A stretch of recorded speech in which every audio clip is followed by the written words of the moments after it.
Salut à tous, bienvenue à Secours 12. C'est le début de la fin, hein, comme ils disent. On va voir aujourd'hui l'entre-deux-guerres, hein, entre la Première et la Deuxième Guerre mondiale, les années folles, le crash boursier également.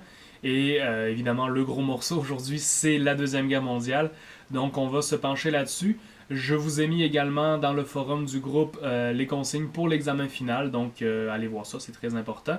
Évidemment, hein, tout ça est adapté selon les conditions actuelles. Je prends pas plus de temps que ça pour commencer, donc on y va vers la Deuxième Guerre mondiale. On va quand même commencer avec l'entre-deux-guerres. Euh, on est donc dans l'entre-deux-guerres, on appelle ça les années folles, qui va être suivi, hein, par la suite avec la Grande Dépression du crash boursier. Quelques mises en contexte, hein, quand même. Donc à la fin de la Première Guerre mondiale, on a eu vraiment pendant la Première Guerre mondiale un boom au niveau du travail parce que les hommes étaient partis à la guerre. Les femmes, elles, ont été appelées pour une première fois officiellement, hein, sur le marché du travail. On sait très bien que les femmes sont présentes dans les usines avec les enfants aussi pendant l'industrialisation, mais là, pour la première fois pendant la Première Guerre mondiale, on va leur demander de sortir officiellement de la sphère privée pour aller dans la sphère publique. À la fin de la guerre, malheureusement pour elles, quand les hommes vont revenir, on va leur demander de retourner à la maison, ce qu'elles vont accepter de faire cette fois-là. Mais c'est un premier goût, hein, à cette liberté. Il y a beaucoup de femmes qui ne sortaient pas de chez elles pour faire les courses et tout ça, oui, là, mais je parle sur une base quotidienne, sur une base avec du travail. Donc là, ça va être une première prise de conscience chez les femmes qui va prendre fin au retour des hommes de la guerre. Et on va voir aussi donc une baisse de la syndicalisation. Pourquoi? Ben parce que pendant la Première Guerre mondiale, on avait besoin des travailleurs, on avait absolument besoin que les gens, les spécialistes, hein, les hommes spécialistes pour des métiers spécialisés, étaient restés en arrière. Eh bien, ils avaient le gros bout du bâton, comme on dit en québécois, c'est-à-dire qu'ils pouvaient exiger des meilleurs salaires, des meilleures conditions de travail, parce que leurs employeurs n'avaient pas le choix de leur dire oui d'une certaine façon, ils avaient besoin de ces employés-là.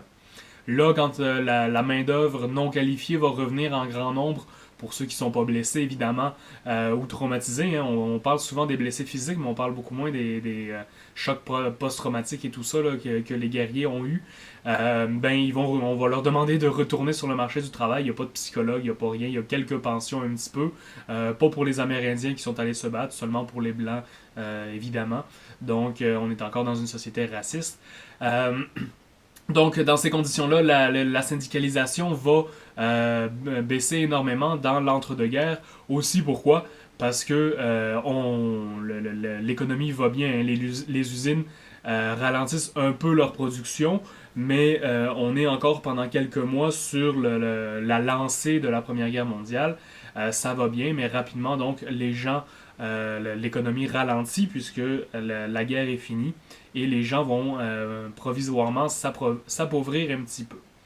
C'est aussi une période de chamboulement au niveau société, hein. On a des changements radicaux.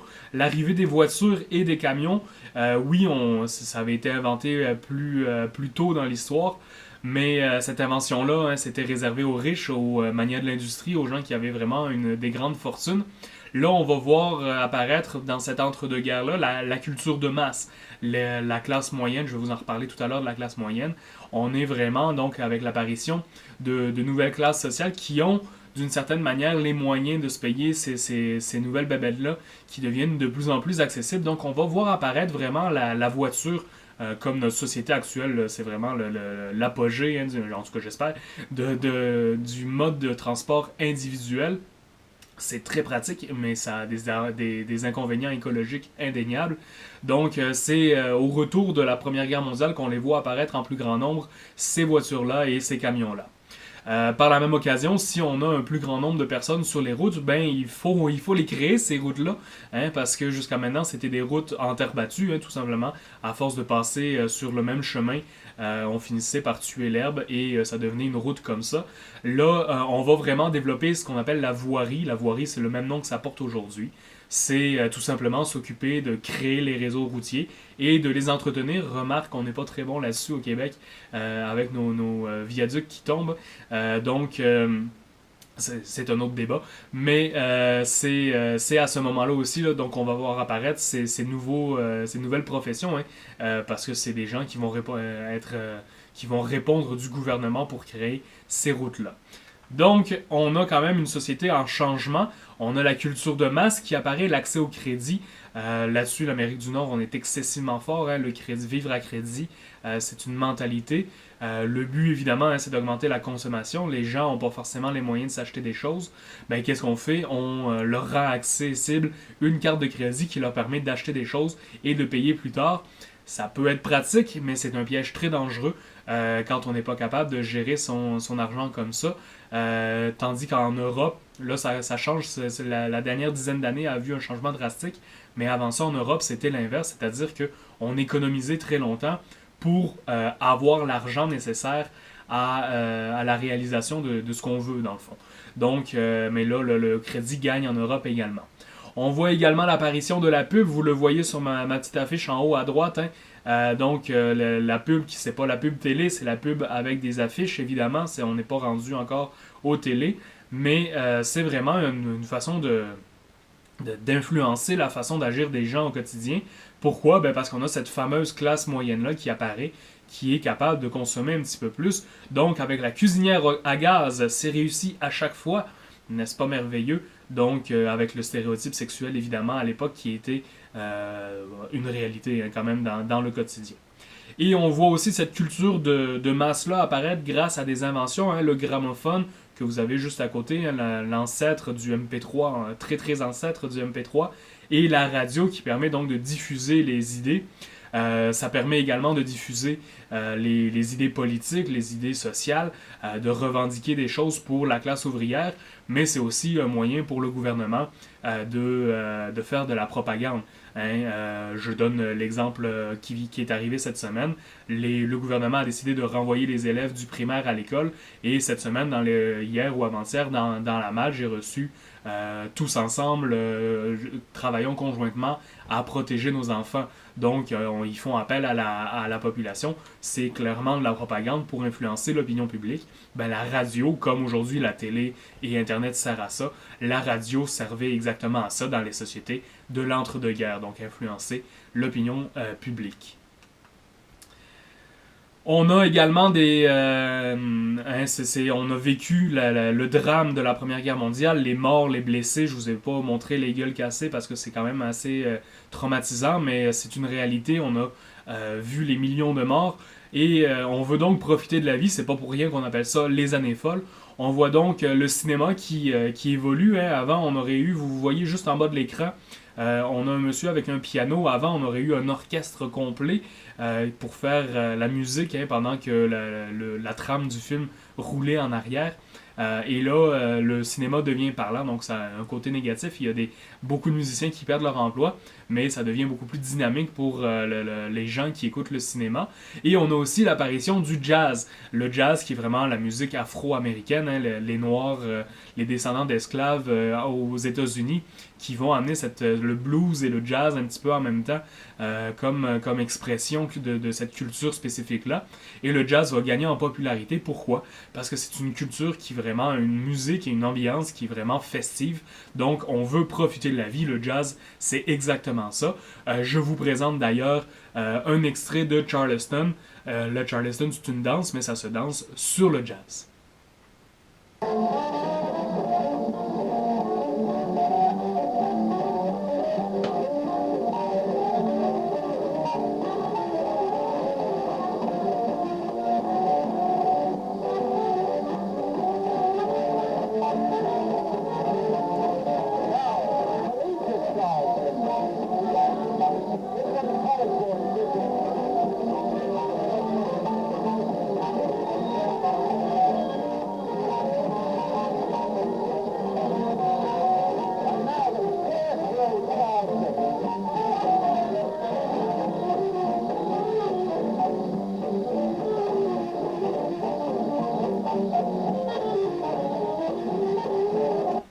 Donc j'arrête l'extrait là, hein, mais vous pouvez aller voir l'extrait complet, il reste encore 4-5 danseurs après.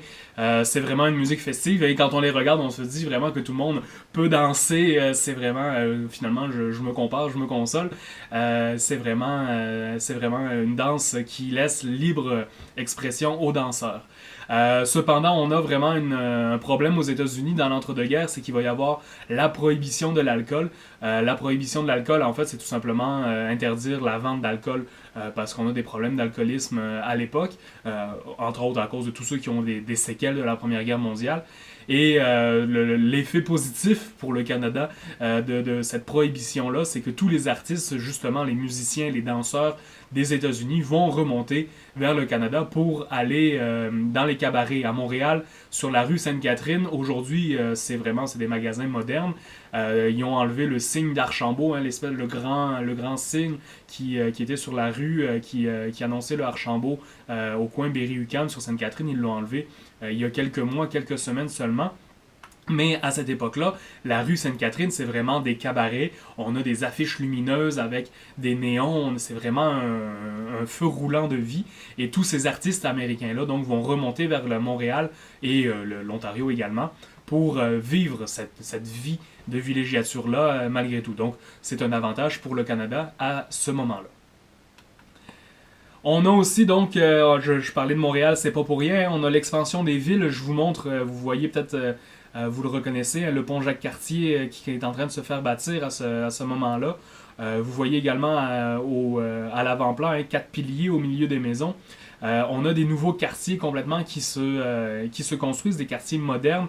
Pourquoi? Ben, vous le voyez sur la photo, hein, on est en train de construire le pont Jacques-Cartier. Ben, pour ça, il faut détruire des maisons. En fait, le côté sombre de cette histoire-là, c'est qu'ils vont exproprier. Exproprier, c'est tout simplement, on te chasse de ton appartement, de ton domicile. Ils vont chasser énormément de gens pour pouvoir la construire parce qu'en bas, en finissant le pont, ils ont construit l'avenue de Lorimier, hein, qui est un grand boulevard pour accueillir toutes les voitures. Ben, tout ça, c'était des quartiers résidentiels avant qui vont libérer pour aménager, moderniser la ville. Mais tous ces gens-là, donc, qui perdent leur domicile, on va les relocaliser. Et à ce moment-là, donc, ce sont plein de nouveaux quartiers qui sont construits, mais ce sont des quartiers beaucoup plus modernes. L'eau courante, hein, la baignoire et les toilettes, je ne l'ai pas mentionné pour rien, c'est vraiment des luxes à l'époque dans les quartiers. Je vous ai parlé des Bécosses, il me semble, la semaine passée ou l'autre d'avant. On a l'amélioration aussi donc des services de santé publique, les services d'eau, hein, je viens de le mentionner, mais les déchets, c'est stupide, hein, mais ramasser les déchets avant, c'était pas quelque chose qui était bien organisé. Oui, il y avait un certain ramassage des déchets, on sait que c'est dangereux pour la santé publique, les déchets, les maladies, les bactéries et tout ça, mais c'était pas forcément systématique. Et bien là, dans l'entre-deux-guerres, les villes vont vraiment se mettre à avoir, le lundi c'est le bac brun, le mardi il n'y a pas encore les bacs évidemment, là, mais on ramasse les déchets de façon récurrente pour une question d'hygiène, hein, absolument, c'est pas pour faire plaisir aux gens. Et on voit par la même occasion donc des vaccins apparaître.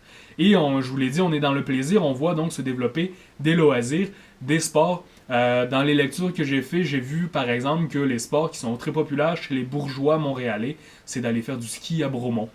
Donc peut-être que vous avez des goûts de bourgeois si vous allez faire du ski à Bromont l'hiver. Le tennis aussi, plusieurs sports qui se développent à cette époque-là. Ben, pas qui se développent, hein, ça existe. Le tennis, c'était le jeu de pommes. On jouait avec une vraie pomme, là, une pomme qu'on peut manger. Pendant Louis XIV à la cour de Versailles jouait au jeu de pommes.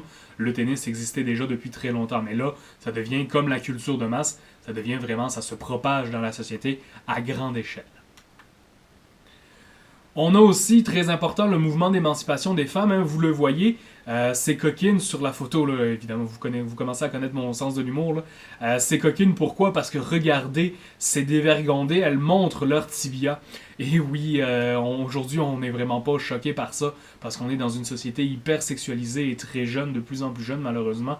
C'est un autre débat, encore une fois, avec des psychologues qu'on pourrait très, très facilement avoir. Mais à l'époque, en fait, se montrer les jambes comme ça, se montrer les tibias. Et oui, c'est une façon de revendiquer la propriété de son corps, hein, pour les femmes et de faire ce qu'elles veulent. C'est mon corps, j'ai le droit de le montrer si j'en ai envie. Là, on est tombé dans l'autre extrême de trop se montrer. C'est un autre débat. J'embarque pas là-dedans, vous le voyez que je pourrais facilement le faire. Les femmes vont vraiment utiliser la mode comme un moyen. Par exemple, elles vont s'habiller avec des pantalons. Pantalons, ça a l'air ridicule aujourd'hui, mais à l'époque, c'est vraiment un vêtement qui est réservé à l'homme. Donc, c'est une façon de revendiquer, tout comme les jupes courtes. Et on a aussi l'autonomie. Croyez-le ou non, j'étais tombé dans mes recherches à l'université sur un article qui, la manchette, là, la une, c'était la police a arrêté une femme qui conduisait une voiture seule. Grand scandale dans les années 20. Les femmes n'avaient pas le droit de conduire. C'était l'homme ou c'était un chauffeur homme qui les conduisait. Les femmes n'avaient pas le droit à ce genre d'autonomie-là. Évidemment, hein, c'est pas une prolétaire, c'est pas une travailleuse. Et ça prend une bourgeoise, hein, ne serait-ce que pour être capable de se payer une auto. Mais donc, les femmes vont faire certains mouvements comme ça. On a les suffragettes, hein, ça, j'en ai pas beaucoup parlé, mais les suffragettes qui revendiquent le droit de vote petit à petit. C'est les balbutiements à ce moment-là. Mais c'est dans l'air du temps, là. Ça commence à apparaître. Je le mentionne là, pourquoi? Parce qu'on n'est pas encore rendu à la parité homme-femme, hein, pour un même travail. Homme-femme, c'est pas la même chose. J'avais cette conversation-là avec ma femme. Ma femme est ergothérapeute dans la vie. Elle travaille pour le réseau de la santé. Et avec la crise sanitaire actuellement, il y a quelqu'un qui a ressorti des chiffres pour montrer le fait qu'on n'est pas encore égal comme société. Pendant la crise du verglas en 1998, les policiers et les pompiers, et vous le voyez, je le dis au masculin, ont reçu comme prime salariale un taux et demi ou un taux double de salaire. Ce sont des corps de métier qui sont essentiellement masculins. Aujourd'hui, avec la crise sanitaire du COVID, c'est qui est en première ligne? C'est les infirmières, c'est les médecins, c'est les ergothérapeutes, c'est les travailleuses sociales. Et là, vous le voyez, je le formule au féminin, parce que ce sont des corps de métier majoritairement, je ne dis pas qu'il n'y a pas d'hommes, mais majoritairement féminins. Et ils ont eu droit à un gros 8% d'augmentation de salaire. Donc, c'est à peu près dérisoire, là. Le ministre demande aux gens d'aller bénévolement aider dans les CHSLD, mais ils ne sont pas capables de donner une prime au domaine féminin. Donc, tout ça, hein, toute cette petite parenthèse-là pour vous rappeler, mesdames et messieurs, hein, parce qu'il ne faut pas croire que c'est juste les femmes qui se battent pour ça. On n'est pas dans une société paritaire, pas du tout. Et ce combat-là, féministe-là, hein, pour les droits des femmes, c'est très récent dans l'histoire. Rappelez-vous, là, je vous ramène au début de la session, les sociétés grecques, les sociétés romaines, les femmes étaient confinées à la maison. Les sociétés catholiques, et le Québec en est un bon exemple, très longtemps, jusqu'à la Révolution tranquille, les femmes sont dans les sphères privées avec la religion catholique. C'est très, très, très récent, les droits des femmes, et ce n'est pas du tout acquis sur le long terme. Donc, c'est un combat qu'il faut continuer à mener. Faites juste garder ça en tête. C'est pas la même réalité pour tout le monde. Toutes ces années folles-là, hein, tout ce positif-là, cet oubli des atrocités de la guerre va malheureusement prendre fin de façon brutale en 1929 avec le crash boursier. Le crash, c'est un K, c'est un C, ça dépend dans quelle langue on l'écrit. C'est pas important de la façon dont vous l'écrivez, les deux sont acceptés de toute façon. Le crash boursier donc va commencer aux États-Unis avec l'effondrement de New York. Là, on est rendu dans une période de l'histoire intéressante parce qu'on a le cinéma. Donc, je vous montre un extrait au lieu de vous parler encore une fois pendant longtemps.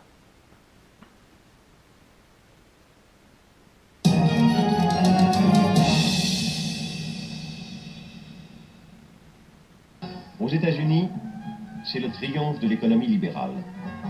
Les ventes à crédit facilitent l'essor industriel et encouragent la surproduction. L'argent coule à flot.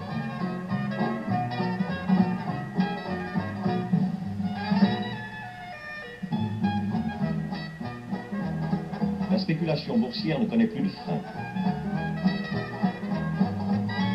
Mais le stock d'or des États-Unis diminue à la suite de prêts accordés à différents pays d'Europe et aussi à cause du redressement Poincaré. En une seule année, $1,5 milliard est rentré des États-Unis en France. Pour réagir contre cet amoindrissement des réserves américaines, on décide d'augmenter le taux de l'escompte. Le 24 octobre 1929, la panique s'empare de la bourse de New York. C'est le jeudi noir. 13 millions d'actions sont vendues, les cours s'effondrent. Les débiteurs ne peuvent plus faire face à leurs échéances. Des banques suspendent leurs paiements. les industriels mettent la clé sous la porte. Des millions d'Américains sont sans travail. En 1932, les États-Unis touchent le fond de la Grande Dépression. Il y a plus de 14 millions de chômeurs. Comme les États-Unis sont devenus la plus grande puissance économique du monde, leur effondrement financier atteint tous les autres pays. En Autriche et en Allemagne, de grandes banques font faillite. Partout, la surproduction naît de la réduction des achats, les prix baissent. Les industriels restreignent leurs activités. Le chômage se développe. Les fermetures d'entreprises se multiplient.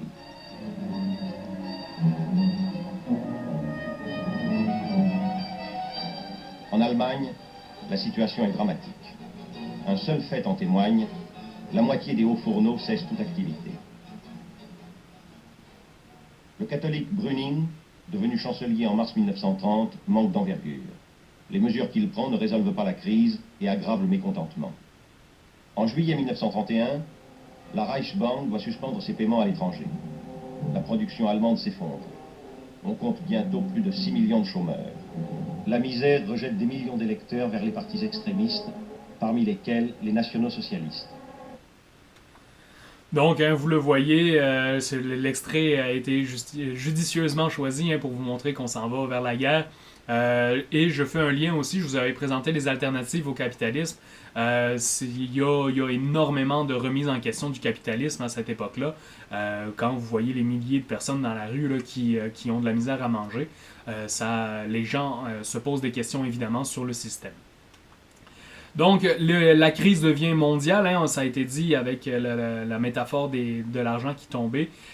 Pourquoi? Parce que les États-Unis sont vraiment le leader au niveau économique. Donc, les années folles prennent fin et c'est vraiment le début de la Grande Dépression. Je ne sais pas si l'image est stagée à côté, mais je trouvais que ça représentait bien la réalité. C'est des bouches à nourrir. C'est aussi plate que ça, c'est des bouches à nourrir pour les parents. On n'a pas forcément les moyens de nourrir une nombreuse famille à ce moment-là. Quand le père perd sa job, il n'y a plus de moyens de subsistance qui rentrent. On est rendu là. Je ne sais pas si c'est la réalité, là. C'est juste pour exemplarifier la chose. La classe ouvrière, donc les gens dans les villes, souffrent énormément. Les gros financiers aussi qui font banqueroute peuvent mal finir. Mais certaines classes sociales s'en sortent quand même mieux. Les agriculteurs, pourquoi? Parce qu'à la campagne, évidemment, vous le voyez sur la photo, on est capable au moins minimalement de se nourrir. On n'est pas dans une logique de il faut travailler pour avoir un salaire pour s'acheter de la nourriture. On est capable, on se fait pousser notre propre nourriture. Les profs, les maudits profs, évidemment, qui sont toujours bien situés parce que c'est tout simplement une tâche importante dans la société. Les fonctionnaires également et les pompiers, parce que ce sont des corps de métier dont on a besoin. On a également des mesures gouvernementales dans cette crise-là qui vont être mises en place. Donc, premièrement, les travaux publics, la construction de routes, de ponts, de parcs. Regardez, 20 cents par jour, ça a l'air de rien, 20 cents par jour aujourd'hui avec les montants que nous, on a. Mais c'est beaucoup à l'époque, avec l'inflation, on a beaucoup changé. Mais la grosse différence, c'est le loger et nourri. Juste ça fait déjà sortir beaucoup de gens de la rue. Ça fait une bonne différence. Et on a également les secours directs. C'est quoi les secours directs? C'est vraiment donc des coupons pour avoir de la nourriture. On se présente aux soupes populaires. Les lignes que vous avez vues de gens qui attendent, ce sont les soupes populaires. Donc on donne un coupon et en échange, on reçoit un bol de soupe et un morceau de pain. C'est aussi grave que ça. Dans cette situation-là, on a le keynésianisme qui apparaît. Le keynésianisme, c'est une doctrine économique, premièrement, qui va être transformée en doctrine politique. Donc, c'est quoi le keynésianisme? C'est que les compagnies ont créé la crise, ils l'assument absolument, mais l'État, donc c'est le rôle de l'État de relancer. Je ne rentrerai pas dans une critique du capitalisme. Je pense que vous avez plusieurs surtout au niveau écologique, ces temps-ci, on remet le capitalisme en question. Mais c'est vraiment le principe de base de pourquoi les gens remettaient le capitalisme en question à l'époque. C'est-à-dire que les profits, les compagnies, les gens qui avaient leurs usines, tant que ça allait bien, tant qu'ils engrangeaient des ventes, les profits leur rentraient dans leur poche. Mais là, la crise économique, le crash boursier mondial européen, attention, qui est en place en 1929 et dans les années 30 par la suite. Les grands financiers, les gens qui s'en sont mis plein les poches pendant la révolution industrielle et après, vont dire oui, ok, on est en crise, l'État doit agir, alors qu'ils refusaient que l'État agisse quand ça allait bien. Donc les gens vont dire les profits sont privés, dans les poches de quelqu'un, une personne, mais la dette, elle est publique. Et si l'État intervient, si l'État relance l'économie, c'est comment? C'est avec l'argent des taxes et des impôts, donc c'est avec l'argent des travailleurs. Donc c'est vraiment, en tout cas, je vous laisse faire votre propre réflexion là-dessus, je ne me prononce pas, mais il y a de quoi se questionner. Donc le but du keynésianisme, c'est quoi? C'est de restabiliser l'économie et de relancer l'emploi et la production, évidemment. Il faut dans cette doctrine-là relancer toujours le travail. La doctrine va vraiment avoir un penchant donc économique avec le New Deal du président Roosevelt. Roosevelt, c'est le beau monsieur à côté. Chacun ses goûts. Le New Deal, donc, va être vraiment la première fois où le gouvernement américain va faire de l'interventionnisme, va intervenir dans l'économie. C'est vraiment très loin de la mentalité américaine. Vous le voyez avec Trump en ce moment, je n'ai pas besoin de l'illustrer autrement. Donc, c'est quoi l'interventionnisme? C'est l'assurance chômage, le salaire minimum, un nombre d'heures maximum par semaine. Hein. Ça a l'air des choses acquises aujourd'hui, mais ça a été des combats. Des primes pour les agriculteurs, tout simplement envoyer de l'argent en soutien. Et les fameux travaux publics que je vous ai mentionnés, qui étaient déjà un petit peu en place, mais qui vont prendre une toute autre envergure. Donc, on a vraiment des politiciens qui essayent de faire une différence pour leur société. Encore une fois, comme je vous dis, c'est questionnable au niveau de la justification éthique, mais ça, c'est un autre débat. La crise en Europe, comme ça a été montré dans la vidéo, va aider certains régimes totalitaires à prendre le pouvoir. On a à gauche donc Benito Mussolini. Lui, il faut faire attention.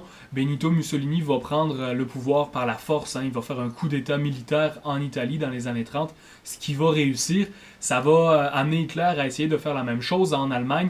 Hitler va échouer, il va aller en prison. C'est d'ailleurs en prison qu'il va écrire Mein Kampf, Mon combat, le livre dans lequel il va tout annoncer ses politiques.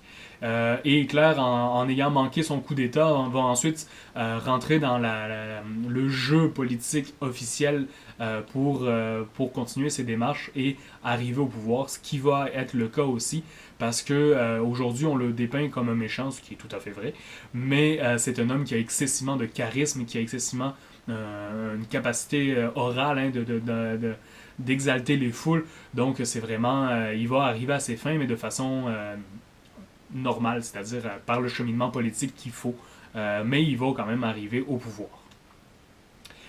En face de ça, on a une option alternative, c'est l'URSS, donc les communistes qui sont rendus sous la domination de Joseph Staline.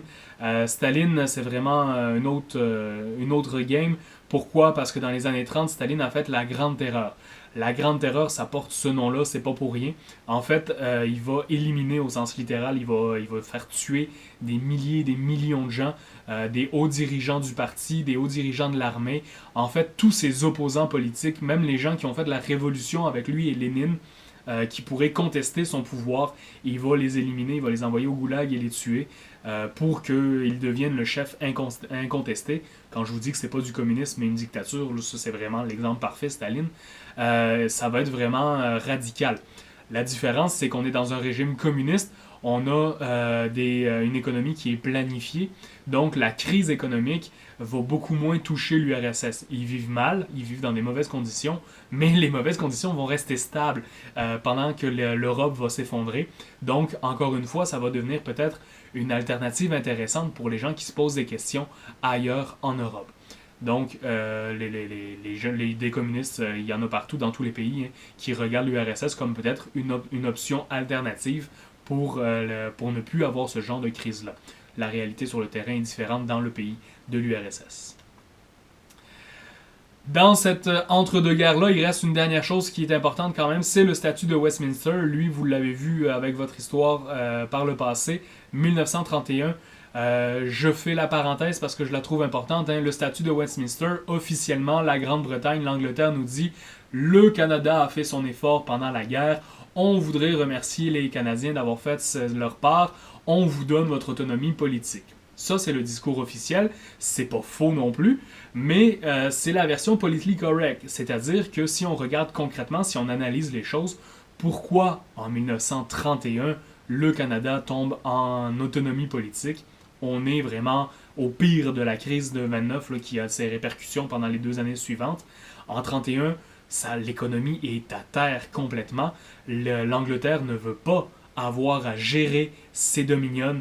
Donc, elle va donner l'autonomie au Canada en disant ben, maintenant tu es libre, gère ta politique comme tu veux, mais ça inclut qu'il faut que tu gères la crise économique et la population qui est dans la famine par tes propres moyens. C'est plus l'Angleterre qui va envoyer de l'argent, c'est au Canada de se débrouiller.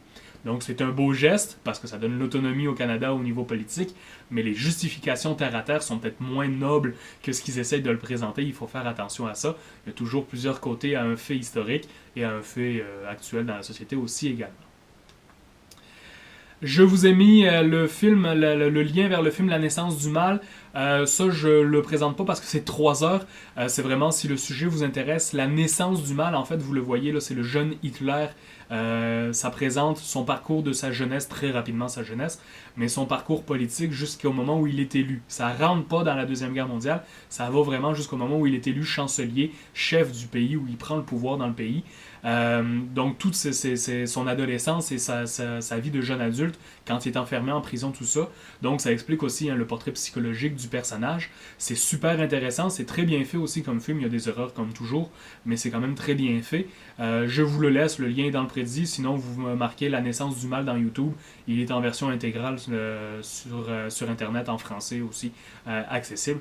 Donc, je vous le laisse à votre discrétion. Il y a beaucoup de films sur cette période-là. Hein. Ça a marqué très fortement les esprits et le cinéma prend beaucoup d'expansion également. Donc, ça, c'est nos années 30. On se dirige vers la Deuxième Guerre mondiale, les origines plus précisément de la Deuxième Guerre mondiale. Donc, les origines et le système d'alliance qui sont en place au début de la guerre, il faut quand même s'y attarder un peu. Je vous rappelle rapidement le traité de Versailles qu'on a vu la semaine passée. Le traité de Versailles, donc, qui rejetait toute la faute de la Première Guerre mondiale sur l'Allemagne. C'était eux qui avaient fait les premières agressions militaires et qui avaient aussi, dans les conséquences économiques, demandé donc à l'Allemagne de rembourser tous les frais de la guerre.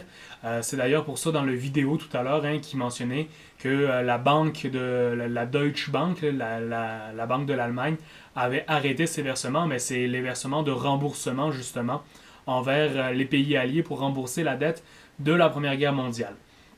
Donc, le traité de Versailles aussi avait beaucoup frustré les Allemands parce que déjà que ça allait pas bien, le pays était pas mal détruit par la guerre. En plus, il fallait qu'ils assument absolument toutes les conséquences de cette Première Guerre mondiale-là. Ça allait pas bien déjà dans le pays. Donc les Allemands ont aussi une volonté de récupérer d'une certaine façon les pertes qu'ils ont eues à cause du traité de Versailles. Et il y a aussi tout simplement une volonté territoriale, comme à la Première Guerre mondiale, d'augmenter un petit peu le territoire national. Donc le traité de Versailles, évidemment, incontournable, mais il n'est pas seulement important pour les Allemands, il y a aussi l'Autriche-Hongrie et les Bulgares là-dedans qui ont leur mot à dire, qui ont les mêmes aspirations. Et on a également le crash boursier. On vient d'en parler, donc je ne repasse pas là-dessus plus de temps que ça, mais je voulais vous le mentionner.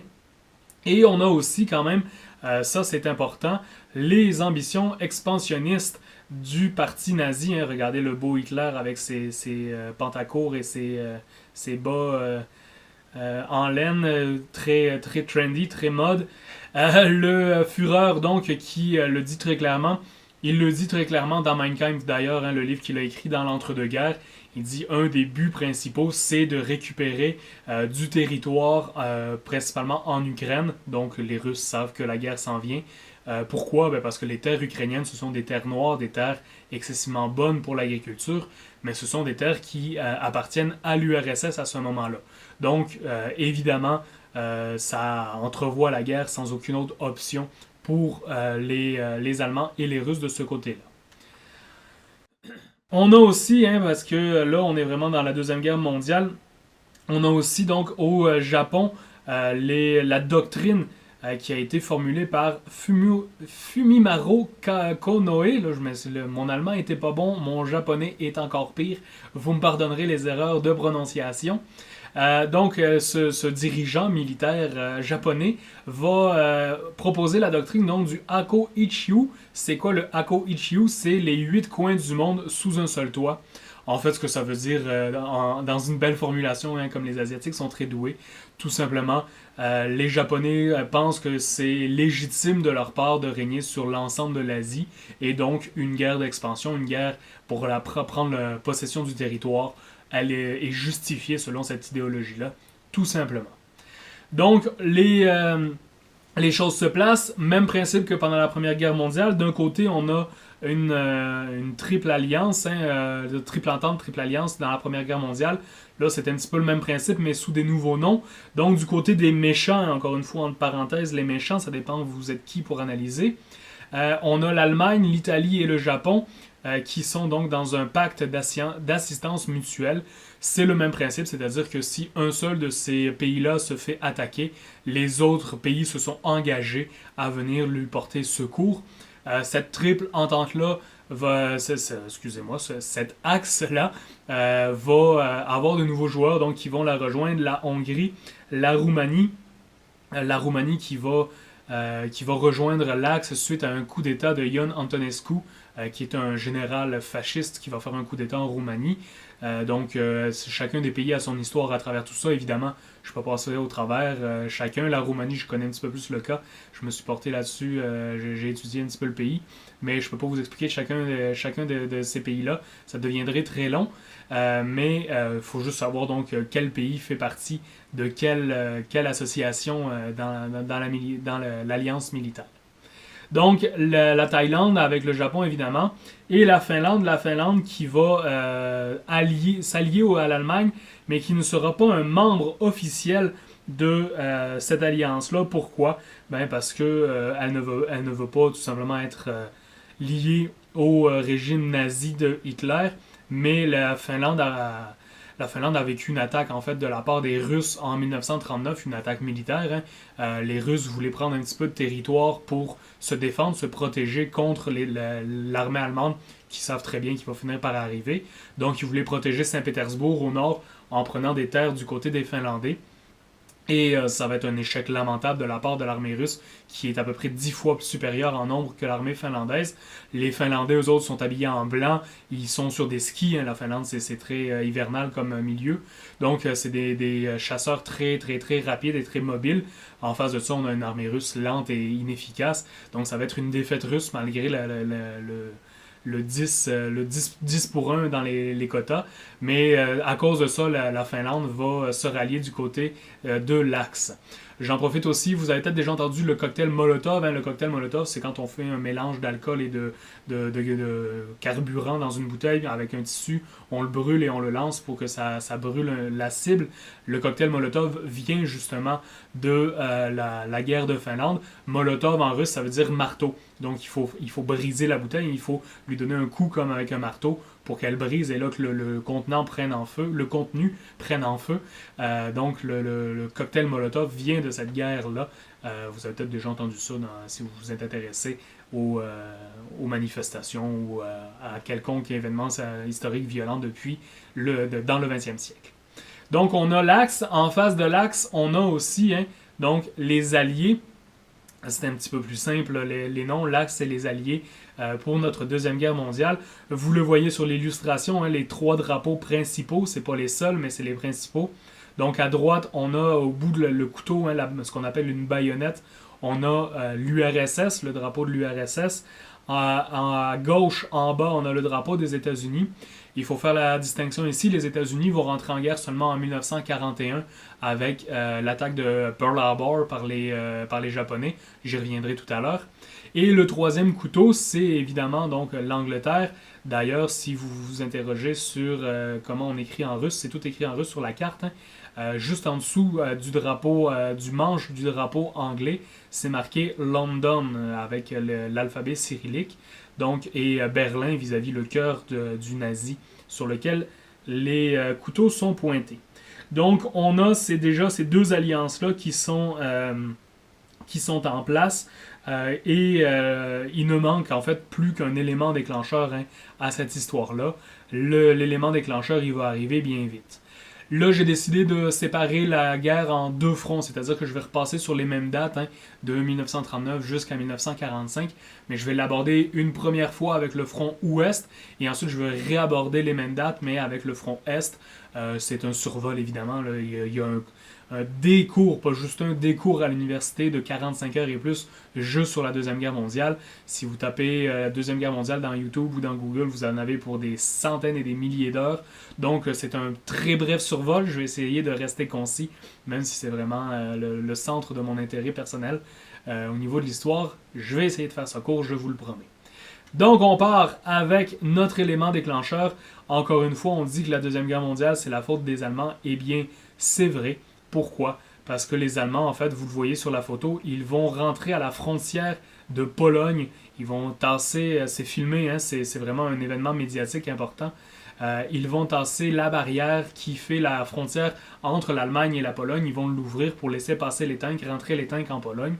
Et c'est le début de la guerre. Pourquoi? Parce que la France et l'Angleterre avaient promis à la Pologne de la protéger en cas d'agression. C'était des pactes d'alliance qu'il y avait comme à la Première Guerre mondiale. Donc à partir du moment où les Allemands rentrent en Pologne, la France et l'Angleterre, pour tenir parole, n'ont pas le choix de rentrer en guerre contre l'Allemagne. La seule chose qui ne se passe pas exactement comme prévu, c'est que l'URSS, vous le voyez sur la carte à droite, va faire un coup un petit peu surprenant pour les pays de l'Ouest, c'est-à-dire qu'il va y avoir une entente signée entre les Allemands et l'URSS de Staline, un pacte secret de non-agression. Un pacte, en fait, le pacte n'est pas secret. Ils vont dire on ne se fera pas la guerre. Pourquoi? Parce que Hitler, lui, il veut se concentrer sur le front ouest, il veut se concentrer sur la France et l'Angleterre. Donc, il va signer avec l'URSS, avec Staline, ce pacte-là. Staline, lui, n'est pas prêt à rentrer en guerre. Son pays n'est pas prêt à rentrer dans un conflit de grande envergure. Donc, lui, il se dit je vais acheter du temps. Ils savent très bien, les deux, que ça ne durera pas parce que Hitler est arrivé au pouvoir en dénonçant le communisme, en disant que c'était une aberration, qu'il fallait éliminer les communistes de la surface de la Terre. Staline dit à peu près la même chose des nazis. Donc, on sait très bien que ça va finir en guerre. Pour l'instant, ils jouent le jeu de l'hypocrisie politique pour gagner du temps, tout simplement, pour se préparer chacun de leur bord, pour avoir leur mission en tête en premier. Dans ce pacte de non-agression-là de 1939, il va y avoir une clause qui, elle, est restée secrète jusqu'à très longtemps, dans les années 90, si je me souviens bien. Ah non, c'est peut-être le procès de Nuremberg. Mais peu importe, on va le savoir quelques années plus tard quand même. Il y a une clause secrète qui dit la Pologne, quand les armées allemandes vont rentrer en Pologne à partir de l'ouest, ils vont avertir les Russes et les Russes vont faire la même chose à partir de l'est. Ils se sont splittés à partir d'une carte. Ils ont vraiment coupé la Pologne en deux et ils se sont donnés chacun par la force militaire ces territoires-là sans prendre en aucune considération les Polonais. Pourquoi les Polonais, c'est un cas particulier? Parce que là, on est rendu dans la partie slave, le peuple slave, dans les pays de l'Est, les Balkans et la Russie. On est dans des pays slaves, et orthodoxes par la même occasion, sauf la Pologne qui, elle, est catholique et qui répond de l'Église de Rome, le pape. Donc, c'est un cas un petit peu particulier et c'est pour ça que les peuples autour et la Pologne a appartenu à la Russie longtemps. Donc, ils vont se la partager comme ça à cause de ça. Donc, la guerre est lancée avec l'agression de la Pologne. On va appeler ça au début, le front ouest, la drôle de guerre. Je vous en ai parlé un petit peu de la ligne Maginot, là, je vous la montre plus précisément. Ça existait déjà, mais pendant l'entre-deux-guerres, la France va vraiment la fortifier excessivement plus. Vous voyez d'ailleurs en haut les bunkers qui sont faits pour résister aux tirs d'aviation, aux tirs de mortier. La drôle de guerre, c'est quoi? C'est qu'en fait, ça va être une guerre assez stable sur le long de cette ligne-là. Il n'y aura pas vraiment d'agression, il n'y aura pas vraiment de combat d'une part ou de l'autre. Et la guerre est déclarée, mais il n'y a pas de mouvement de troupes officielles encore à ce moment-là. Donc, c'est une espèce de période de suspens de plusieurs semaines, de plusieurs mois, où les forces en présence, en fait, ils activent la machine en arrière dans leur pays respectif, mais il n'y a pas encore de conflit précisément. Donc, cette drôle de guerre-là va évidemment prendre fin assez rapidement, après 9 mois. Pourquoi? Parce que, sans vouloir faire la guerre sur leur propre pays, L'Allemagne, oui, et les pays européens, la France et l'Angleterre ici, que je veux dire, vont se battre ailleurs, c'est-à-dire ils vont se battre au nord, dans les pays scandinaves justement. Pourquoi? Parce qu'ils ne veulent pas qu'il y ait de contournement, ils ne veulent pas qu'il y ait être encerclés, ils ne veulent pas qu'il y ait un effet de tenaille.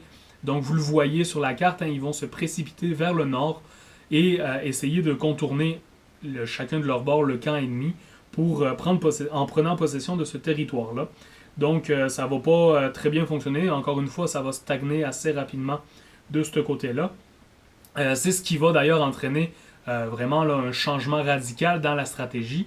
On va aller vers le Blitzkrieg. Le Blitzkrieg, c'est une technique de guerre hein, qui est très rapide. Je vous le rappelle, je pense que je ne l'ai pas mentionné, mais Hitler avait participé à la Première Guerre mondiale.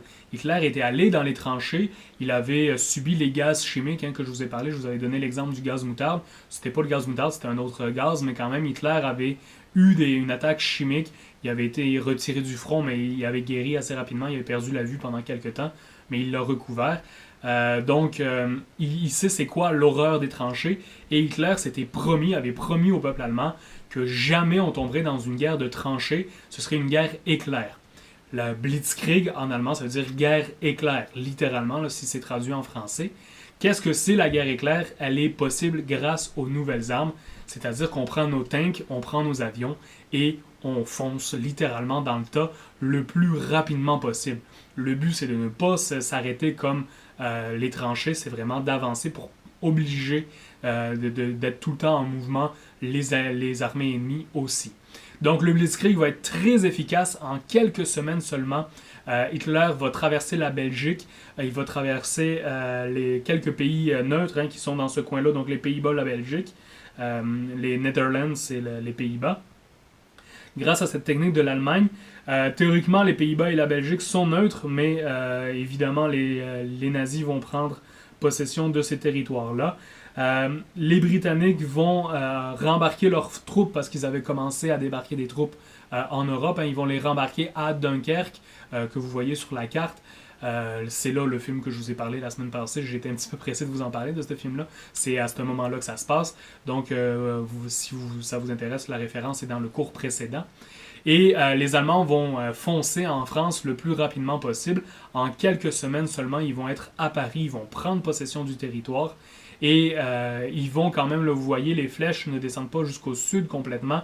Ils vont prendre possession d'une très grande partie de la France, oui. La France, ce qu'on appelle la France collaboratrice, le gouvernement de Vichy. En face, on a aussi la partie libre, excusez, ça c'est la France de Vichy, la partie libre, qui... excusez, là j'ai un doute, je me mélange tout, je vais vous mettre les sous-titres pour me démêler tout ça. Je me mélange dans ma mémoire. On a deux France. La France est séparée en deux, c'est ça qui compte. La partie au nord est sous la domination des nazis, avec Paris comme capitale, avec un gouvernement français qui est collaborateur. C'est quoi collaborateur? C'est tout simplement qu'on va envoyer nos juifs de France en Allemagne pour qu'ils soient envoyés dans des camps d'extermination éventuellement quand les camps vont être en place. Et au sud de la France, on a une France libre. Il ne reste plus grand-chose. Il n'y a pas d'armée fonctionnelle de grande envergure ni rien. Mais il y a une certaine partie de la France qui résiste. Il y a aussi beaucoup de résistants dans la France occupée par les nazis également. Donc la France va tomber en quelques semaines. La prochaine étape pour Hitler, c'est vraiment de se diriger vers les Anglais. Donc ils vont commencer à bombarder avec la Luftwaffe. La Luftwaffe, c'est les avions, hein, c'est l'aviation allemande. La Luftwaffe va aller en Angleterre bombarder les sites de l'aviation anglaise. Le but, c'est de rendre les Anglais incapables de se défendre. Ça va très bien fonctionner. Mais Hitler va prendre une mauvaise décision stratégique. Après quelques semaines, il va décider de changer d'objectif. Et au lieu de bombarder les sites militaires, il va se mettre à bombarder la ville de Londres directement. Pourquoi? Le but, c'est de diminuer le moral, les usines hein, qui approvisionnent beaucoup les ressources militaires et tuer la population pour pas qu'elle puisse aider à l'effort de guerre.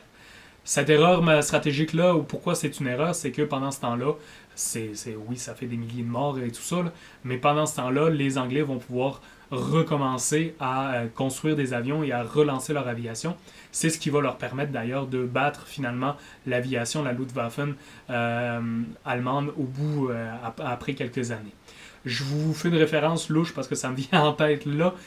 Si vous écoutez Narnia, le premier film de Narnia, au tout début du film, hein, les jeunes enfants s'en vont en train et ils s'en vont dans une maison de campagne. Ils sont pas adoptés, là, mais ils sont accueillis par une famille en campagne. C'est vraiment le début de la guerre, c'est comme ça que ça se passait. Les familles londoniennes essayaient d'envoyer leurs enfants à la campagne parce que la campagne n'était pas bombardée. Après, tout le reste de Narnia, c'est de la fantaisie, mais cette partie-là est quand même assez véridique au niveau historique. Donc, Londres va y passer, hein. Londres va devenir la nouvelle cible fin du printemps 1941. Jusqu'au printemps 1941, ça va devenir la cible des bombardements. Pourquoi au printemps 1941 ça va cesser? Ben, en fait, c'est tout simplement parce que le front de l'Est, hein, je vais vous en parler tout à l'heure du front de l'Est, la guerre contre les Russes commence et là, les armées allemandes vont se concentrer sur le front de l'Est. Donc, on diminue beaucoup les attaques sur Londres et sur l'Angleterre en général. Ça va donner une position assez bizarre, c'est-à-dire que pendant 3 ans, on est en guerre, mais plus ou moins en guerre sur le front de l'Est. Il va vraiment y avoir une stabilisation des conflits. Il n'y aura plus tant d'échanges que ça, il n'y aura plus tant de combats que ça. Il va y en avoir, oui, là, mais ce ne sera pas aussi intense que ça pouvait l'être au début et que ça le sera à la fin également. Donc, oui, la Deuxième Guerre mondiale, c'est meurtrier, énormément meurtrier. Je vais vous donner des chiffres à la fin, mais on a quand même une période de semi-accalmie au milieu de tout ça. Là, il ne faut pas croire que c'est des combats non-stop du début à la fin. C'est pas faisable. Hein. Maintenant, on manque d'énergie et d'hommes et de ressources. Donc, le front de l'Est embarque, ça donne un break à l'Angleterre. Mais quand même, il va y avoir donc quelques petites tentatives de la part des Alliés, autant que de la part des Allemands. L'exemple de ça, c'est l'opération Jubilé, où 4963 Canadiens vont perdre la vie à cause des combats. Hein. Donc, il y a quelques tentatives comme ça qui vont se faire. Il va y avoir un changement donc des tactiques. Il va y avoir la bataille de l'Atlantique. À ce moment-là, donc, Hitler a décidé d'arrêter de bombarder Londres. Il a décidé de concentrer ses forces militaires sur le front de l'Est. Mais il se dit, pour pas que Londres et l'Angleterre reprennent des forces pendant qu'on arrête de les bombarder, le seul moyen de faire ça, c'est de faire vraiment un blocus. Comme pendant la Première Guerre mondiale, l'Allemagne avait vécu un blocus. Là, ils vont faire un blocus. Pourquoi l'Allemagne peut se permettre de faire ça? C'est à cause des U-boats. U, c'est U en anglais, boat, bateau, mais c'est pas des bateaux, c'est des sous-marins. C'est la photo du bas hein, que vous pouvez voir sur le prédit. Donc des U-boats, ce sont des sous-marins qui vont vraiment intercepter les navires marchands. Les navires qui viennent d'où? De toutes les colonies et les dominiums et les anciens dominiums de l'Angleterre et aussi des États-Unis qui fait énormément de commerce avec l'Angleterre à ce moment-là. Petite parenthèse intéressante sur les U-boats, on pense qu'il ne se passe pas grand-chose au Québec et au Canada, ce qui est tant mieux parce que ça veut dire qu'on vit en paix, hein, c'est quand même positif. Pendant la Deuxième Guerre mondiale, il y a des U-boats qui sont même venus rentrer jusque dans le Saint-Laurent. Il y a même le vaisseau, le navire, le Caribou, si je me souviens bien de mémoire, le vaisseau, le Caribou et plusieurs autres qui ont été torpillés dans le Saint-Laurent. Pourquoi le Caribou a marqué ma mémoire? C'est parce que c'était pas un navire marchand, mais c'était un navire de passagers, donc il y a des civils qui sont morts dans le Saint-Laurent avec ce torpillage-là. Mais donc la guerre est quand même venue jusqu'ici en Amérique du Nord. Je vous l'ai dit, on a vraiment, là, c'est des technologies qui ont beaucoup évolué grâce entre la fin de la Première Guerre mondiale et le début de la Deuxième Guerre mondiale. Ça permet à l'Allemagne d'aller attaquer jusqu'en Amérique du Nord, c'est quand même symbolique. Donc ces U-boats-là vont faire énormément de dégâts dans l'Atlantique. C'est pour ça qu'on appelle ça la bataille de l'Atlantique. Ils vont couler des dizaines et des centaines de bateaux qui viennent des États-Unis et d'ailleurs dans le monde. Ça va être vraiment très efficace de la part des U-boats. Ça va être vraiment un gros problème en fait. Surtout parce que les Allemands communiquent par un moyen secret, avec des codes secrets que les Alliés ne sont pas capables de percer à jour jusqu'à un certain temps. Je vous en parlerai un petit peu plus tout à l'heure. Donc la bataille de l'Atlantique va vraiment faire beaucoup de dégâts. Hein. La Kriegsmarine aussi, l'armée, la marine allemande va faire beaucoup de dégâts. Le but, c'est donc d'isoler l'Angleterre, ce qui va fonctionner, mais ça ne va pas empêcher les Alliés de vouloir renverser la vapeur. Ils vont renverser la vapeur comment, évidemment? Ben, c'est en faisant des premières attaques sur l'Afrique du Nord, sur les côtes de l'Afrique du Nord et en Sicile, mais surtout l'opération Overlord, D-Day, le jour J en français, le 6 juin 1944, la date à retenir, une des deux dates, parce qu'il y a quand même une fin à cette Deuxième Guerre mondiale. Donc 1939, 1er septembre 1939, début de la guerre, parce que les Allemands rentrent en Pologne. 6 juin 1944, il était là mon 4, opération le jour J, et finalement en 1945, on y arrivera tout à l'heure, la fin de la guerre. Le jour J, c'est vraiment une brutalité incroyable. Je vais vous montrer une carte, là, je vous montre un extrait vidéo pour illustrer le propos. Regardez les moyens technologiques, la violence des combats qu'on est rendu versus à ce que c'était avant.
Donc excessivement violent, hein, les batailles d'une envergure absolument incroyable.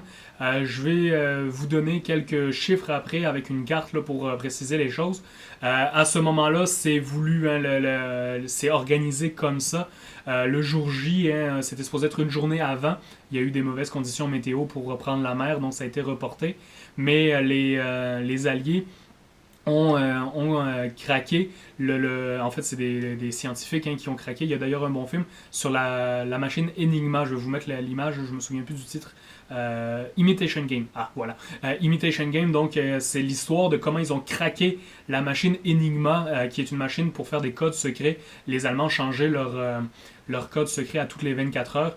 Et finalement, donc, ils ont le film vous présente comment ils ont inventé l'ordinateur. Les ordinateurs qu'on utilise aujourd'hui, ce sont des descendants directs de cette fameuse machine-là de Imitation Game qui vraiment, c'est grâce aux ordinateurs finalement qu'on a réussi à craquer la machine d'Enigma, mais on a inventé l'ordinateur grâce au cerveau humain. Je fais la parenthèse d'ailleurs que l'inventeur, hein, c'est ce qu'ils disent dans le film, l'inventeur de cet ordinateur-là était homosexuel. C'était très mal vu à l'époque encore d'être homosexuel. Il a fini par se pendre parce qu'il était sous forte médication.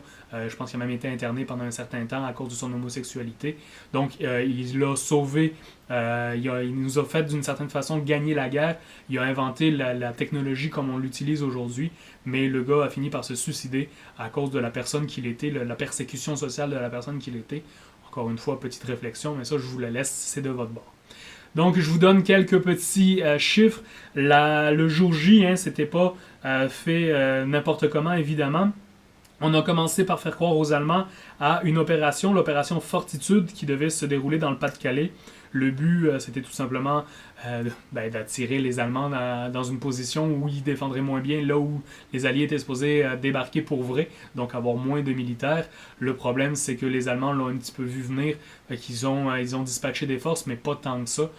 C'est pour ça que c'est aussi violent les combats lors du débarquement. C'est pas juste un lieu où ils débarquent. On a donc plusieurs plages. Donc Utah Beach avec les Américains, Omaha Beach avec les Américains également. On a Gold Beach avec les Britanniques, Juno Beach. Et Juno, vous connaissez peut-être dans les cours d'histoire que vous avez eu par le passé, parce que ce sont les Canadiens et les Britanniques qui débarquent là. Et on a aussi Sword Beach où c'est les Britanniques et les Français qui vont débarquer. Donc vous avez sur la carte les chiffres de nombre de personnes qui débarquent à chacune de ces plages-là. Ça fait énormément de monde. On parle, je vous donne quelques chiffres juste à titre informatif. Donc, 1213 bateaux de guerre, cuirassés et destroyers, 736 navires de soutien, 864 cargos, 4126 péniches, 20 000 véhicules, 156 000 hommes sur les plages de Normandie. C'est énorme. C'est vraiment une opération d'une envergure qui n'a jamais été vue sur le front de l'Ouest avant ce moment-là. Il y a beaucoup plus de monde que ça sur le front Est, mais sur le front Ouest, c'est vraiment la grosse bataille. Et vu que toutes les forces alliées de l'Ouest sont présentes, c'est vraiment la bataille qui a marqué les esprits vraiment beaucoup en lien avec la Deuxième Guerre mondiale. Vous pouvez d'ailleurs aller visiter, si vous allez en France, ces lieux-là. C'est devenu beaucoup des lieux commémoratifs parce que ça a été très sanglant.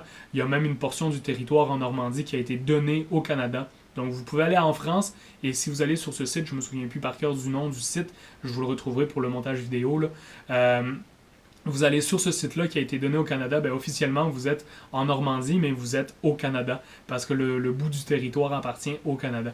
Donc c'est pour les remercier du sacrifice de tous ces militaires-là qui sont venus se battre pour libérer la France. Donc très marquant le jour J, mais ça aussi vous avez une quantité de films assez phénoménale là-dessus. Donc, je passe pas plus de temps que ça parce qu'il y a énormément de choses à dire, mais quand même très important. On a aussi, parce qu'on parle beaucoup du jour J, mais il ne faut pas oublier, il y a l'opération Dragoon. C'est la même chose, mais dans le sud de la France. Donc, vraiment, vous voyez la Corse à droite. Donc, c'est vraiment, c'est pour prendre les armées allemandes en tenaille, tout simplement. L'opération Dragoon n'a pas l'envergure, évidemment, de l'opération du jour J. À partir de là, les forces alliées donc, vont décider de remonter vers l'Allemagne. Ça va être le début de la fin pour les Allemands de ce côté-là. Ça va être un recul permanent pour les armées allemandes qui sont vraiment au bout de leur force. Ça fait très longtemps qu'ils sont en train de se battre. La guerre va finir sur le front de l'Est avec deux hommes emblématiques. On a le maréchal Montgomery de l'armée française qui reçoit la reddition de toutes les forces allemandes le 4 mai 1945. C'est le grand amiral Karl Dönitz qui va donner cette reddition-là. Il est le nouveau, pas président, mais le nouveau dirigeant du Reich allemand. Pourquoi? Parce que Hitler s'est suicidé. Donc, c'est l'équivalent d'Hitler qui va donner la démission. C'est vraiment pour dire que les batailles sont finies. Mais avant la bataille, c'est qui dirige les batailles? C'est les militaires. Donc, en face de ça, on a Eisenhower, qui lui est le général américain, qui va recevoir, lui, le 7 mai, donc 3 jours plus tard, la capitulation inconditionnelle de toutes les forces allemandes par le chef d'état-major, le général Jold, allemand, encore une fois, je m'excuse de la prononciation en allemand, c'est pas ma force, j'essaye quand même. Donc, le front de l'Est en est arrivé à une limite. On se reporte dans le temps et dans l'espace sur le front de l'Est pour resuivre un peu les mêmes dates, mais avec des événements bien différents, vu qu'on est rendu avec deux fronts. Donc je vous rappelle que de 1935 à 1941, il n'y a pas eu grande attaque de ce côté-là. Pourquoi? Parce que les Allemands sont occupés en France et en Angleterre, en Europe. Donc ils vont se tourner un petit peu plus tard vers l'Est. Avec l'opération Barbarossa. L'opération Barbarossa, c'est Barberousse, hein, c'est pas pour rien que je vous ai mis le bonhomme barbu à côté. Barberousse, en fait, c'est un chef militaire, un chef teutonique. Les Teutons, c'est les chevaliers pendant le Moyen-Âge en Allemagne, ce qui n'était pas encore l'Allemagne, mais vous me suivez. Et ces Teutons-là avaient attaqué la Russie pour essayer de prendre du territoire, ce qui avait fini par un échec. Fait que c'était un choix de nom un petit peu discutable. Mais donc Barberousse était le chef de cette armée de Teutons-là. Donc en l'honneur de l'histoire, vous savez, la pureté raciale, tout ça avec Hitler, c'est très important. Donc en l'honneur de ce chef militaire allemand-là, ils vont donner le nom de mission Barberousse, Barbarossa, à l'attaque de l'URSS. Donc, ils vont se précipiter, hein, vous le voyez avec les flèches un peu partout. Je vous les ai séparés en différentes villes emblématiques. Mais avant, un petit état de la situation au début de la guerre. Donc, 22 juin 1941 pour l'attaque sur l'URSS. Le cumul des pertes pour l'URSS et l'Allemagne du front de l'Est représente quand même 80% de toutes les pertes de la guerre. Je vous ai dit tout à l'heure, hein, il y a beaucoup de monde lors du débarquement du jour J, mais le front de l'Est, les Russes particulièrement, ont une quantité phénoménale d'hommes à envoyer à la guerre. Rappelez-vous les chiffres que je vous avais donnés pendant la Première Guerre mondiale. C'est pas différent pendant la Deuxième Guerre mondiale. Ça va être vraiment un massacre incroyable. J'ai vu un reportage, c'est il y a quelques semaines. Il y a des enfants qui jouent dans des champs et ils explosent encore sur des mines de la guerre, de ces batailles-là de la Deuxième Guerre mondiale. Et il y a des chiens qui ramènent des morceaux d'os et les historiens se sont mis à les suivre parce qu'ils les amènent à des fosses ou à des tombes où ils retrouvent encore des cadavres de la Deuxième Guerre mondiale. Là, ça leur permet de faire des analyses, tout ça, sur les uniformes et sur les conditions de combat. Ça, c'est un autre aspect, là, mais vous voyez que c'est encore... les morts sont encore quelque chose... La mort de la Deuxième Guerre mondiale est encore quelque chose de présent aujourd'hui dans ces régions-là. On a eu la chance que ce ne soit pas sur notre territoire à nous, hein, mais c'est pas la réalité de tout le monde, malheureusement. Donc... au début de la guerre, on est quand même très clairement identifié l'objectif de Hitler. Hein, je vous l'avais dit tout à l'heure, il voulait un environnement pour une terre pour faire de l'agriculture. Excusez-moi, je cherchais mes termes. Une terre pour faire de l'agriculture. En allemand, ils appellent ça le Lebensraum. Le Lebensraum, l'espace vital allemand. C'est possible par l'élimination du communisme. Tout simplement pour prendre possession des territoires de l'Ukraine. Donc, Hitler va tout de suite décider de porter une attaque sur l'Union soviétique. Ce qui est important de mentionner à ce moment-là, c'est que c'est vraiment un choix politique. Hitler veut éliminer le communisme pour une raison idéologique, politique, en lien avec le nazisme. Les chefs militaires de la Wehrmacht ne sont pas d'accord avec ces décisions-là. Pourquoi? Et ils ont raison, l'histoire leur a donné raison. Ils ont très peur de se battre sur deux fronts, le front Est et le front Ouest en même temps, parce que ça inclut qu'il faut diviser la force armée, et donc tu affaiblis ton armée par la même occasion. Et c'est malheureusement ce qui va se passer pour les Allemands. C'est pour ça qu'ils ont, entre autres, pour ça qu'ils ont perdu la guerre. Mais c'est vraiment purement idéologique, cette création d'un deuxième front-là, il ne faut pas l'oublier. Donc, Hitler va lancer la même technique, hein, le Blitzkrieg, qui va fonctionner pendant un certain temps. Il va mobiliser 3 millions de soldats pour aller vers là. Des Hongrois, des Roumains, des Finlandais, des Italiens. On a plusieurs nationalités qui se fréquentent sur le front. Et en face de ça, donc, on a nos soviétiques. Le Lebensraum, excusez-moi, j'ai oublié de vous le montrer avant. Donc, le fameux Lebensraum que Adolf Hitler avait déjà présenté là, dans Mein Kampf. Et en face de ça, donc, on a nos fameux soviétiques. Je vous cite Vassili Grossman. Pourquoi je vous cite Grossman? C'est parce que c'est un journaliste qui participe en tant que soldat à la guerre, mais qui va tenir des carnets. Et par la suite, il va devenir un écrivain internationalement connu, donc légitime comme témoin de première ligne. Donc je vous le cite, au moment où la guerre a commencé, beaucoup de commandants en chef et de généraux étaient en villégiature à Sochi. Sochi, c'est leur espèce de Californie un peu, là. C'est là où il y a eu les Jeux Olympiques, hein, il y a quelques années maintenant. C'est vraiment c'est le lieu où tous les hauts dirigeants ont des villas, des dachas qu'ils appellent. C'est des maisons de campagne où ils vont se détendre et tout ça. En fait, on est rendu tellement loin dans l'année que les Russes sont convaincus que les Allemands attaqueront pas cette année-là, ils vont attaquer l'année suivante seulement. Donc les généraux sont en villégiature, les Russes ne sont pas prêts à la guerre du tout. Donc en villégiature à Sochi, beaucoup d'unités blindées étaient occupées à changer les moteurs, beaucoup d'unités d'artillerie n'avaient pas de munitions, pas plus que dans l'aviation, on avait de carburant pour les avions, ça va pas bien. Lorsque depuis la frontière on commença à avertir par téléphone les états-majors supérieurs que la guerre avait commencé, certains s'entendirent répondre « Ne cédez pas à la provocation ». Ce fut une surprise au sens le plus strict, le plus terrible du terme. Les témoins nous parlent en fait que quand il y a eu les premières attaques des Allemands au matin, quand ils ont appelé leur supérieur, Staline leur aurait répondu « Ils font juste ça pour nous provoquer. Si on répond, on va leur donner l'excuse de nous attaquer à grande échelle pour vrai. » Donc, pendant plusieurs heures, c'est 4 ou 5 heures de temps, les Russes vont recevoir des attaques militaires allemandes sans jamais répondre. Ça va prendre une demi-journée avant qu'ils engagent la machine de guerre. Imaginez le nombre de dégâts. On a vu juste avant le bombardement sur les plages de Normandie. Imaginez les dégâts que les Allemands ont pu causer. Ils ont balayé des bases militaires au complet avec l'aviation avant même que les Russes réagissent. J'essaie de vous mettre un peu dans l'état d'esprit. Hein. Je vous l'ai dit, avec la Commune de Paris, on fait beaucoup de macro, on fait pas beaucoup de micro-histoires, hein, d'histoires par le bas du quotidien. J'en fais une mini parenthèse là. L'armée allemande avait une tradition obligée par Hitler, c'est-à-dire qu'ils lançaient leurs attaques toujours le matin au lever du soleil. Pourquoi? Pour l'effet spectaculaire, hein, ça impressionne de voir les tanks, les avions avec le soleil aussi qui les éblouit.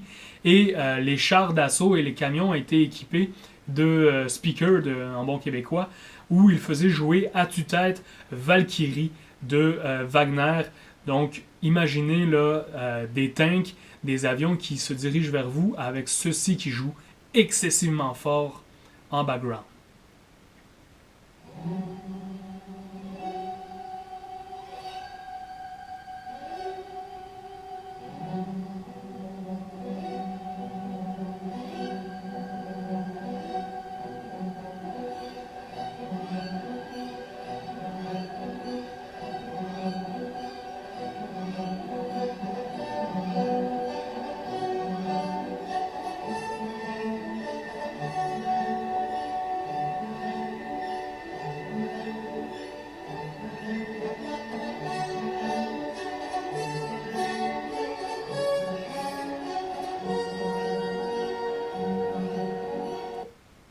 Donc je le coupe là hein, parce que malheureusement je peux pas vous faire des extraits de musique trop longs à cause du temps qui roule, mais imaginez l'ambiance que ça pouvait créer, l'exaltation. Hein. J'avais entendu dire que l'équipe de France de soccer avant un match pour la Coupe du Monde de soccer par exemple, écoutez Lose Yourself de Eminem pour se craquer, hein, pour se mettre dans l'état d'esprit. Valkyrie c'est exactement ça, mais c'est la fierté allemande évidemment. Donc c'était pour craquer les troupes à aller mourir au combat. C'est un peu c'est des choses que je comprends pas, mais c'était ça pareil. Donc vraiment très très très impressionnant. En face de ça, on a une armée théoriquement de 2 680 000 soldats soviétiques. C'est pas ça la réalité. La réalité, c'est environ 1 million sur le front. Les autres ne sont pas prêts au combat, comme je vous ai cité Grossman. Et ce sont 1 million de soldats, oui, mais répartis sur une ligne de combat et c'est des milliers de kilomètres. Donc finalement, ils ne sont pas si puissants que ça pour accueillir l'attaque allemande. Mais rapidement, donc, les Allemands vont se diriger vers 3 objectifs. Premièrement, Leningrad. Leningrad, donc complètement au nord du pays. Pourquoi? Parce que c'est une des 3 villes principales du pays, tout simplement. C'est un lieu clé pour les Allemands au niveau idéologique, au niveau symbolique également. Donc, la bataille de Leningrad va durer des semaines et des années. En fait, ça va tomber dans une espèce de guerre de tranchées. Ça va être un siège interminable. Pourquoi? Parce que les Léningradois, oui, c'est comme ça que ça se prononce, vont fortifier la ville. Les femmes et les enfants, je vous ai pas mis ces photos-là. Ah oui, la photo du bas, oui. Les femmes et les enfants, en fait, vont être mis à profit avant que les Allemands arrivent, là, pour creuser des tranchées de façon concentrique autour de la ville pour empêcher les chars d'avancer. Ils vont enterrer, c'est ça qu'on voit sur la photo du bas, là, ils vont enterrer les statues parce que c'est une ville excessivement riche au niveau histoire. Ils vont enterrer des toiles, ils vont enterrer des statues pour les protéger des bombardements. Il y a vraiment une dévotion de la part des gens qui habitent cette ville-là à la ville. Beaucoup vont refuser de la quitter jusqu'à temps que la famine et tout ça embarque. Là, oui, ils vont accepter de quitter, mais ils vont être vraiment pleins de ressources parce que juste à l'est donc de Saint-Pétersbourg que vous avez sur la carte, on a le lac Ladoga. Le lac Ladoga va servir de point de ravitaillement. Vous voyez la photo de l'hiver, là, ils passent avec des camions. L'été, c'est des bateaux. Mais l'hiver, ils vont même plus loin que ça. Ils installent des rails temporaires. Ils font passer le train parce que on est vraiment au nord, là, on est très proche du cercle arctique, là, c'est très froid. Donc, ils font passer le train sur le lac pour aller ravitailler la ville, ce qui va permettre à la ville de maintenir cet état de siège-là pendant plusieurs années. Ça va fonctionner à force d'usure. En fait, les Allemands qui se battent sur plusieurs fronts en même temps vont être obligés de rappeler certaines troupes de Leningrad pour aller ailleurs. Et il va finalement y avoir une contre-offensive en 1943 de la part des Soviétiques qui va être victorieuse. Ils commencent à renverser la vapeur à Saint-Pétersbourg. C'est Saint-Pétersbourg aujourd'hui. C'était Pétrograd à l'époque, mais c'est la même ville. Le nom change tout simplement. Je vous fais une parenthèse parce que j'avais lu ça aussi. En 2011, je me souviens plus, 2011, 2010, 2011, peu importe, il y a deux jeunes qui jouaient, qui sont allés dans un vieux bâtiment dans un sous-sol et ils sont ressortis, sont allés appeler la police, ils étaient traumatisés et ils ont envoyé des experts des mineurs, la police, pour vérifier et ils se sont rendus compte que tous les piliers de base du bâtiment qui soutenaient le bâtiment étaient encore entourés de dizaines et de dizaines de bombes à TNT, là, qu'on dirait en nord-américain. Pourquoi? Parce que les Léningradois avaient complètement préparé à saboter la ville. Si ils abandonnaient la ville parce que les Allemands rentraient, ils allaient tout faire sauter. Et ces bombes-là donc étaient encore en place parce qu'ils n'ont pas été capables, ils n'ont pas pensé à tout désarmer. C'est une situation de crise. On en vit une avec la pandémie actuellement, mais c'est une situation de crise, une guerre comme ça. Ils sont pas sauvés de partout où est-ce qu'ils avaient mis des bombes. Et il y a un bâtiment comme ça qui était encore chargé de quantité d'explosifs aussi longtemps après, là, plus de 60 ans après. Donc, quand même impressionnant et dangereux de vivre dans cette ville-là. Deuxième front, c'est le front de Moscou. Moscou, les voilà mes femmes qui creusent des tranchées, justement. Le front de Moscou, c'est très important. Moscou, c'est la capitale, c'est vraiment symbolique, hein, évidemment. C'est là aussi que Staline, c'est celui qui est en bas à droite complètement, réside. Il va faire fuir ses généraux, il va faire fuir son gouvernement, mais Staline ne quittera jamais Moscou et ça va jouer en sa faveur au niveau politique. La bataille de Moscou, c'est un peu le même principe que la bataille de Leningrad. Je vous mets juste, pour se faire l'oreille, hein, à différents lieux dans le monde, je vous mets un petit extrait de l'appel de Staline au peuple au début de la guerre.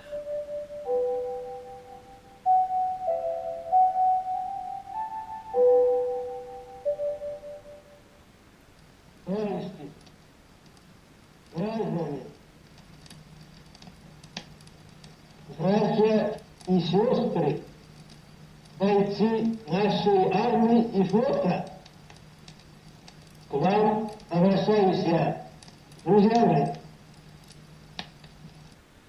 Donc, je vous ai mis les images, oui, pour avoir le son, pour se faire l'oreille, mais aussi pour vous montrer la population. Je vous ai dit la radio, l'importance de ces médias-là. Vous avez vu les foules qui étaient attentives. Pourquoi? Parce qu'on leur annonce qu'on va rentrer en guerre. Les Allemands s'en viennent sur Moscou. Les Allemands ont franchi la frontière et ça va vraiment être une bataille à mort. Ils le savent très bien. Donc, c'est une annonce très, très grave de la part de leurs dirigeants. Je vous ai mis une dernière photo en bas à gauche, hein, mes petits soldats en blanc. Je vous les ai pas mis pour rien. C'est vraiment la bataille de Moscou. Ce qui va faire renverser la vapeur, c'est que on a des soldats militaires qui étaient complètement à l'autre extrémité du pays, hein, en Sibérie, sur le bord de la frontière japonaise. Les Russes, c'est une réalité que nous, on n'a pas, hein, mais les Russes avaient peur d'une attaque de la part des Japonais. Et leur pays se rend jusqu'à la frontière japonaise. Et quand les Japonais, en fait, vont descendre vers la Chine et vers l'Indonésie, les Russes vont pouvoir rappeler ces troupes-là, mais ces troupes-là, elles vont faire une très grosse différence parce que ce sont des militaires de carrière, ce sont des spécialistes, ce sont des gens qui se promènent comme les Finlandais en ski, qui sont équipés, comme vous le voyez sa photo, et qui sont habillés en blanc, donc qui ont du camouflage. C'est très efficace. Les Russes vont tout mettre dans ces batailles-là. Je vous donne deux exemples sadiques qui représentent bien la réalité. Pendant la Deuxième Guerre mondiale, Staline va ramener des gens qui étaient partis au Goulag. Le Goulag, hein, c'est les travaux forcés, hein, c'est des camps de concentration, d'une certaine façon. Ben, pas d'une certaine façon, c'est des camps de concentration. Il va ramener ces gens-là et il va leur donner une pelle, un pic, et il va lancer ces gens-là sur le front. C'était anyway des prisonniers qui étaient voués au travail forcé. Donc, il s'en fout complètement. Ça permet de distraire les Allemands puis de gagner du temps pour les militaires. Et l'autre version sadique, je vous en ai parlé, hein, des animaux dans la guerre un peu. Ils vont envoyer des chiens anti-chars. C'est quoi un chien anti-char? C'est un chien sur lequel on met des petits... Je pensais que j'en avais dans mes images. C'est un chien sur lequel on met des petites sacoches, là, comme des sacs de transport, mais c'est des bombes. Et ces chiens-là sont formés pour aller courir et ramper en dessous des chars allemands. Et une fois qu'ils sont là, ben, les commandants qui ont la commande à distance font exploser les bombes. Évidemment, vous savez que vous vous doutez que les chances de survie pour le chien sont nulles, mais ils vont détruire des dizaines et des dizaines de tanks grâce à ces chiens-là. Donc, les Russes vont vraiment envoyer tout ce qu'ils peuvent à la bataille. Moscou ne tombera pas par la même occasion. Et une fois que la bataille de Stalingrad et de Moscou s'annonce comme des défaites pour Hitler, Hitler va switcher son but principal et va se diriger vers le sud, vers la bataille la plus emblématique de la Deuxième Guerre mondiale, parce qu'on dit que c'est le point tournant, Stalingrad. Stalingrad, pourquoi? Staline, le nom du chef, hein. Donc au niveau emblématique, c'est excessivement important pour Hitler. Si on fait tomber la ville de Staline, on fait tomber Staline de façon symbolique, évidemment. Donc ça va être une bataille rue par rue, et là j'exagère pas, là, on a vraiment les comptes rendus militaires, là. Ils se battent un coin de rue par un coin de rue et ça revient, ça change de main jour après jour. C'est sanglant, c'est d'une violence inouïe. Regardez l'état de destruction sur les images de la ville et ça va être absolument gigantesque. Je vous ai mis l'image aussi des petits enfants qui dansent. C'est pas des enfants qui ont été tués puis qui sont restés de même, hein, c'est une statue. En fait, au centre de la ville, on a une place, comme on a un petit peu dans toutes les grandes villes. Et au milieu de cette place-là, on a des enfants qui dansent autour d'un crocodile. Je ne sais pas pourquoi, je ne sais pas c'est quoi la symbolique. Mais malgré donc l'état de dévastation totale de la ville, cette statue-là ne sera jamais détruite et la propagande soviétique va vraiment l'utiliser en disant regardez, nos enfants dansent au milieu des bombes allemandes, donc ils vont prendre des photos, vont faire des vidéos, tout ça, et ils vont vraiment l'utiliser. Finalement, la bataille de Stalingrad, elle est très importante. Pourquoi? Parce que si les Allemands avaient pris Stalingrad, ils seraient descendus vers Bakou, vers la mer Noire, et ils auraient eu des réserves de pétrole. Le fait de bloquer cette avancée allemande-là, en fait, c'est ce qui a permis, d'une certaine façon, hein, pas juste ça, là, je minimise pas du tout les efforts des Américains, Anglais, Français, les Canadiens et autres, mais en coupant cette avancée allemande-là, ce que les Russes ont fait, en fait, c'est qu'ils ont empêché les Allemands d'avoir accès à du nouveau pétrole. Et vous le savez, des tanks, des avions, tout ça, sans pétrole, ça fait pas fort. Donc, ça va aider énormément aider à essouffler l'armée allemande, le fait de remporter cette bataille de Stalingrad. La bataille de Stalingrad, elle est très sanglante parce que Staline va émettre l'ordre 58. L'ordre 58, c'est quoi? C'est plus un pas en arrière. Ce que ça veut dire concrètement sur le champ de bataille, c'est qu'on emmène les soldats, on les fait s'aligner en rangée en leur disant, quand on vous donne l'ordre, vous foncez sur les Allemands. Et en arrière de cette rangée de soldats-là, on fait venir d'autres militaires avec des mitraillettes. Et si nos soldats font un pas en arrière, c'est-à-dire qu'ils font une retraite où ils essayent de sortir de la bataille, on tire littéralement sur nos propres soldats pour les obliger à aller par en avant. Donc, soit tu avances et tu as des très bonnes chances de mourir, mais peut-être que tu vas gagner la bataille puis tu vas survivre, ou tu recules et tu es sûr à 100% de mourir. plus un pas en arrière. À partir de Stalingrad, les Russes, à travers cette violence extrême, vont faire ce qu'il faut pour gagner la guerre, mais ça va porter fruit malgré le sadisme de la chose. Il me reste une dernière bataille à vous présenter parce que je ne peux pas passer à côté. Hein. On parle beaucoup de Stalingrad, mais on parle très peu je ne sais pas pourquoi dans les mémoires on en parle très peu de Kursk. C'est une bataille qui va se passer après Stalingrad. C'est la dernière bataille, mais c'est aussi une bataille excessivement importante. Pourquoi? C'est la plus grande bataille de blindés et d'armes modernes de l'époque.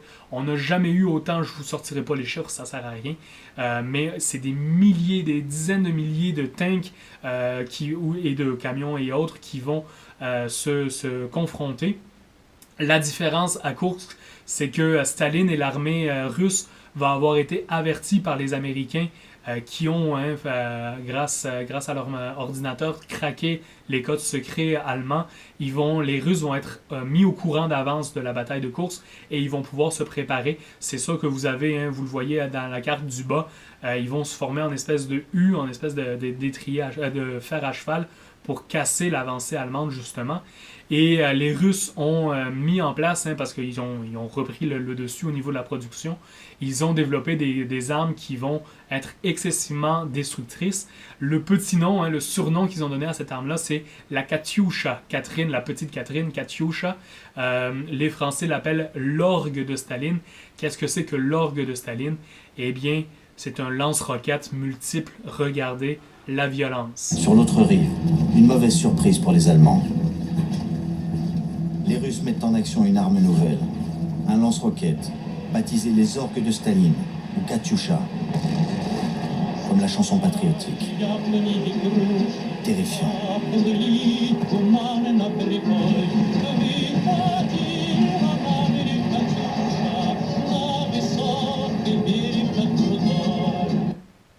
Donc, vous voyez vraiment la capacité destructrice de cette arme-là, c'est absolument phénoménal. Ça va être la dernière course, ça va être la dernière grande bataille. Après ça, les Allemands sont épuisés. Leur effort de guerre, il est fait. C'est-à-dire que les industries allemandes manquent d'essence, de matériaux pour fabriquer des tanks. La plupart de leurs tanks sont détruits à cette bataille-là. Donc, la production va en diminuant.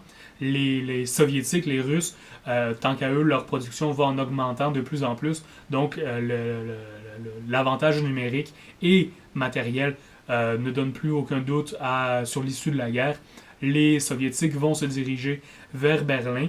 Ça devient vraiment une course vers Berlin. Une course entre les Soviétiques sur le front de l'Est et les Européens de l'Ouest, bien que les présidents américains vont demander à ses collègues de laisser les Russes y aller à cause des batailles de Stalingrad et de Kursk. Il veut laisser la place aux Soviétiques pour se venger d'une certaine façon des Allemands. C'est ce qui va arriver. Mais aussi à l'intérieur de l'armée rouge, l'armée russe, l'armée qu'ils appellent l'armée rouge, les trois généraux principaux vont se lancer dans une course pour être les premiers à arriver dans Berlin et prendre possession de Berlin. Note vraiment sombre dans cette histoire-là. Dans cet esprit de vengeance-là, les historiens et les psychologues ont fait ça beaucoup plus tard, des dizaines d'années plus tard, mais il y a eu une vague quasi systématique. On n'a pas retrouvé d'ordre écrit de la part des dirigeants, mais c'est quasiment, on pense que ça a été dit verbalement, c'est un viol systématique de toutes les nationalités, les Polonais, les Autrichiens, Hongrois, Roumains. À chaque fois que l'armée rouge rentrait dans un nouveau pays, il y avait un viol, une destruction automatique, le vol de toutes les choses qui est de valeur. Les Russes ont des conditions de vie très difficiles. D'ailleurs, l'image que j'ai ici de celui qui porte le drapeau, c'est de ce qu'on en sait le premier Photoshop de l'histoire. Parce que sur l'image originale, il tient son drapeau comme ça, mais sur l'image originale, ici, sur son avant-bras, on voyait 6 ou 7 montres, parce que c'est des objets de valeur que les militaires volaient sur les champs de bataille ou dans les villes. Et la photo a été modifiée pour que l'opinion publique soit pas s'offusquent pas que les militaires volaient comme ça. Donc c'est le premier Photoshop de l'histoire, mais c'est ça la réalité malheureusement. On est en pleine guerre. Les Soviétiques sont convaincus qu'ils ont le droit de faire ça parce que ils se vengent des atrocités allemandes et ça va emmener une violence incroyable. J'avais vu un documentaire, je vous le montre pas. C'est un vieux russe, ça a été filmé dans les années 90. C'est un vieux russe qui raconte son histoire de la Deuxième Guerre mondiale. Et il dit, moi, ma job, quand ça a commencé à bien aller, quand on a commencé à reprendre le dessus, il dit, moi, ma job, dans chaque nouvelle ville où on rentrait, j'allais dans une maison, j'allais au sous-sol, et tous mes collègues de l'armée m'envoyaient des pro-nazis ou des collaborateurs nazis, un à un au sous-sol, ils ne savaient pas ce qui les attendait. Ils rentraient, et dès qu'il faisait un pas dans la pièce, lui, il était caché en arrière de la porte, et coup de couteau dans la gorge, il les égorgeait sur place. Et lui, il raconte ça en riant et en disant on se vengeait comme c'était agréable de se venger de la violence des Allemands. Et c'était pourtant des dizaines d'années après, il était encore très positif face à cette attitude-là. Les violences de la guerre sont absolument phénoménales. Je vous le raconte juste pour qu'on prenne conscience. Hein. On est en paix, mais qui seriez-vous dans une situation de guerre et de violence? Ça peut rester très surprenant la façon dont on réagit dans des situations comme ça. J'en reviens donc à mon Berlin, fin de la parenthèse. Je vous l'ai dit, ça c'est mon dada, hein, je peux partir souvent, bien plus que ça. Mais je me contrains. Berlin, donc les Russes vont rentrer dans Berlin. Hitler va se suicider parce que il sait que c'est fini, il sait qu'il a perdu, mais il ne veut pas que les Russes mettent la main sur son cadavre. Il va demander à être brûlé, donc il va se suicider. Il va donner du cyanure à Eva Braun, sa femme. Il va donner une pilule de cyanure à son chien qu'il adore et il va se suicider avec une balle dans la tête. Et avant de le faire, il va demander à ses généraux de brûler son corps parce qu'il ne veut pas que les Russes prennent son corps pour l'exhiber dans les rues après la bataille. Ça a amené la théorie du complot. Hein, vous connaissez mes théories du complot. On aurait eu des photos de Hitler à 90 ans qui se serait réfugié au Chili, en Amérique du Sud. Théorie du complot, je ne sais pas si c'est vrai. Les Allemands avaient des bases d'aviation au pôle Sud aussi. On dit qu'Hitler serait allé se réfugier au pôle Sud dans des bases militaires secrètes. Théorie du complot, il y en a plus. Il y en a plus qu'une. La version officielle, c'est que Hitler est mort en 1945. La même journée où le drapeau a été hissé sur le Reichstag. Le Reichstag, c'est le Parlement de Berlin, donc le drapeau soviétique sur le Parlement de Berlin, sur le chef-lieu des décisions politiques de Berlin. C'est quand même symbolique, la guerre, elle est finie. Mais les Allemands ne se rendront jamais aux Soviétiques. Ils ont trop peur d'être sous la domination des Soviétiques. Je vous l'ai dit tout à l'heure, ils vont se rendre à Montgomery et au général américain aussi, Eisenhower, parce qu'ils ne veulent pas se rendre aux Soviétiques. Je fais une mini parenthèse pour l'idéologie allemande, hein, l'idéologie nazie. C'est difficile à comprendre, quoi qu'avec les néo-nazis, aujourd'hui, on a quand même des exemples. Mais il y a des chefs politiques qui sont avec Hitler dans son bunker.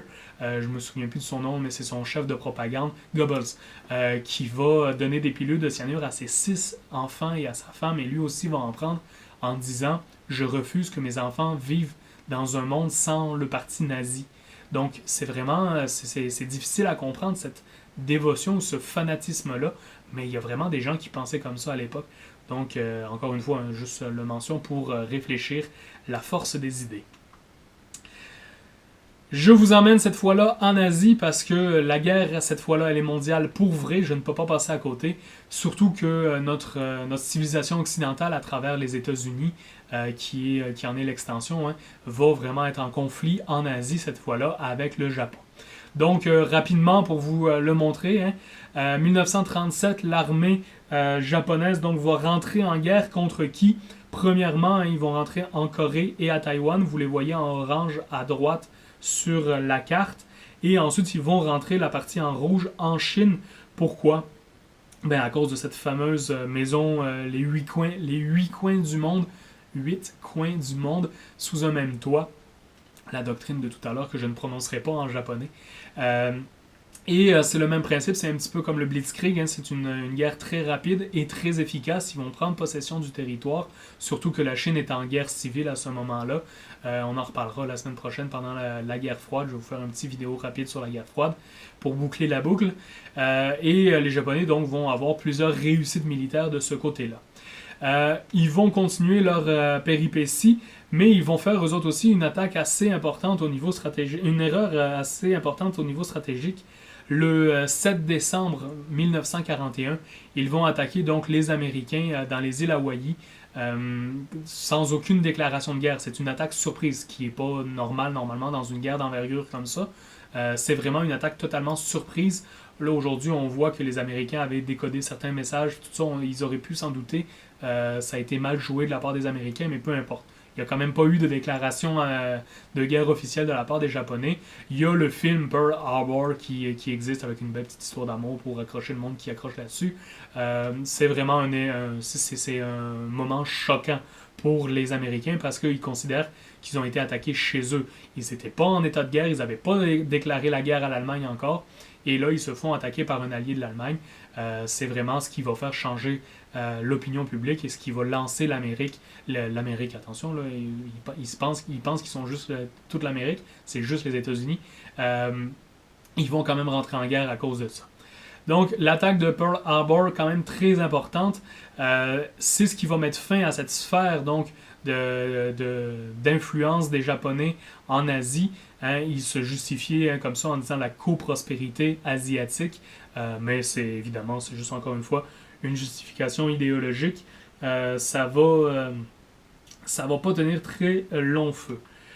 Les batailles vont se succéder dans la mer de Corail, les différentes batailles, vous les voyez ici dans les îles Salomon principalement. Je vous fais remarquer au centre, juste au-dessus du 6 mai, Guadalcanal. Je vais en reparler de Guadalcanal, c'est quand même une bataille excessivement importante pour les Américains. Mais donc à partir de 1941 jusqu'à la fin de la guerre, ça va être excessivement violent dans ces îles-là. Pourquoi ils ont besoin de ces îles-là, les Américains? Pourquoi ils vont s'y attaquer? Je reviens à ma diapo d'avant, la sphère de coprospérité. Mais parce qu'à l'époque, c'est plus le cas aujourd'hui, mais à l'époque, 80% du caoutchouc et 50% de l'essence mondiale est produite dans cette zone du monde-là. Si je me souviens bien des chiffres, là, mais c'est vraiment phénoménal. Donc, c'est des régions au niveau des matières premières qui sont très importantes.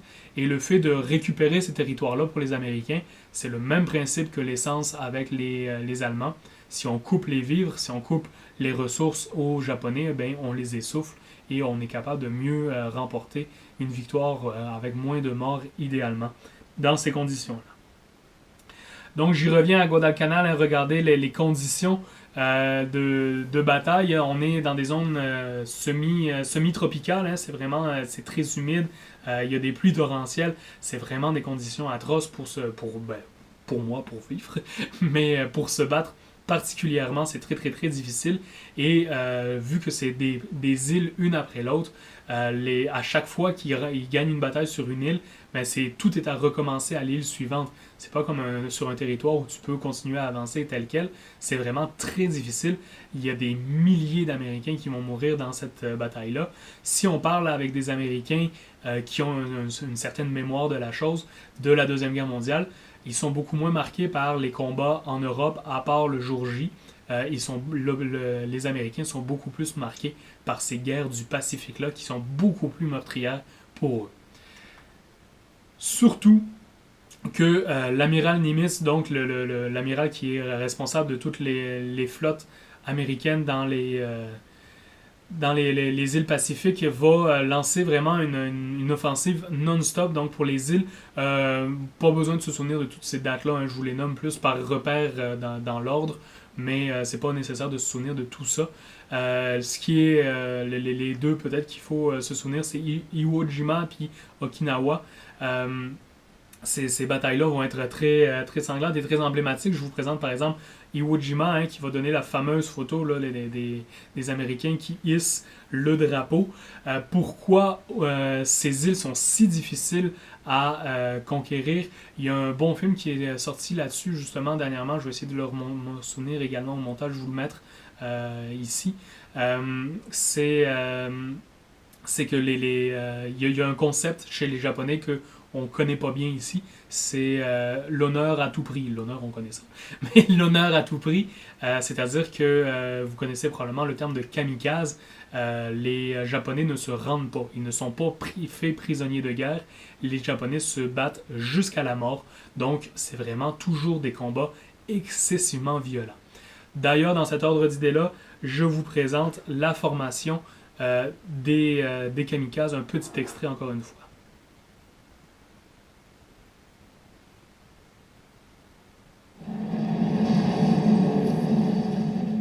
Les Japonais ont besoin d'une nouvelle stratégie pour arrêter la flotte américaine. Et le temps presse. Les Alliés continuent à progresser. Leur prochaine cible, les Philippines. Les Japonais doivent absolument conserver les Philippines, cette ancienne colonie américaine, car c'est par là que se fait leur approvisionnement en pétrole. Et sans ça, ils n'ont aucune chance. En octobre 1944, le chef des forces aériennes japonaises dans les Philippines s'appelle Takijiro Onishi. Ses ordres sont d'empêcher les Alliés d'envahir l'archipel à n'importe quel prix. Mais il n'a que 30 chasseurs zéro pour retenir plusieurs centaines de bâtiments ennemis. Comment peut-on conserver les Philippines avec ce que nous avons? Il propose une solution radicale et inattendue. Transformer les 30 chasseurs zéro en bombes volantes. Je pense qu'il n'existe pas de meilleur moyen de mener cette opération à bien que de mettre une bombe de 250 kilos sur un zéro pour qu'il aille s'écraser sur un porte-avions américain.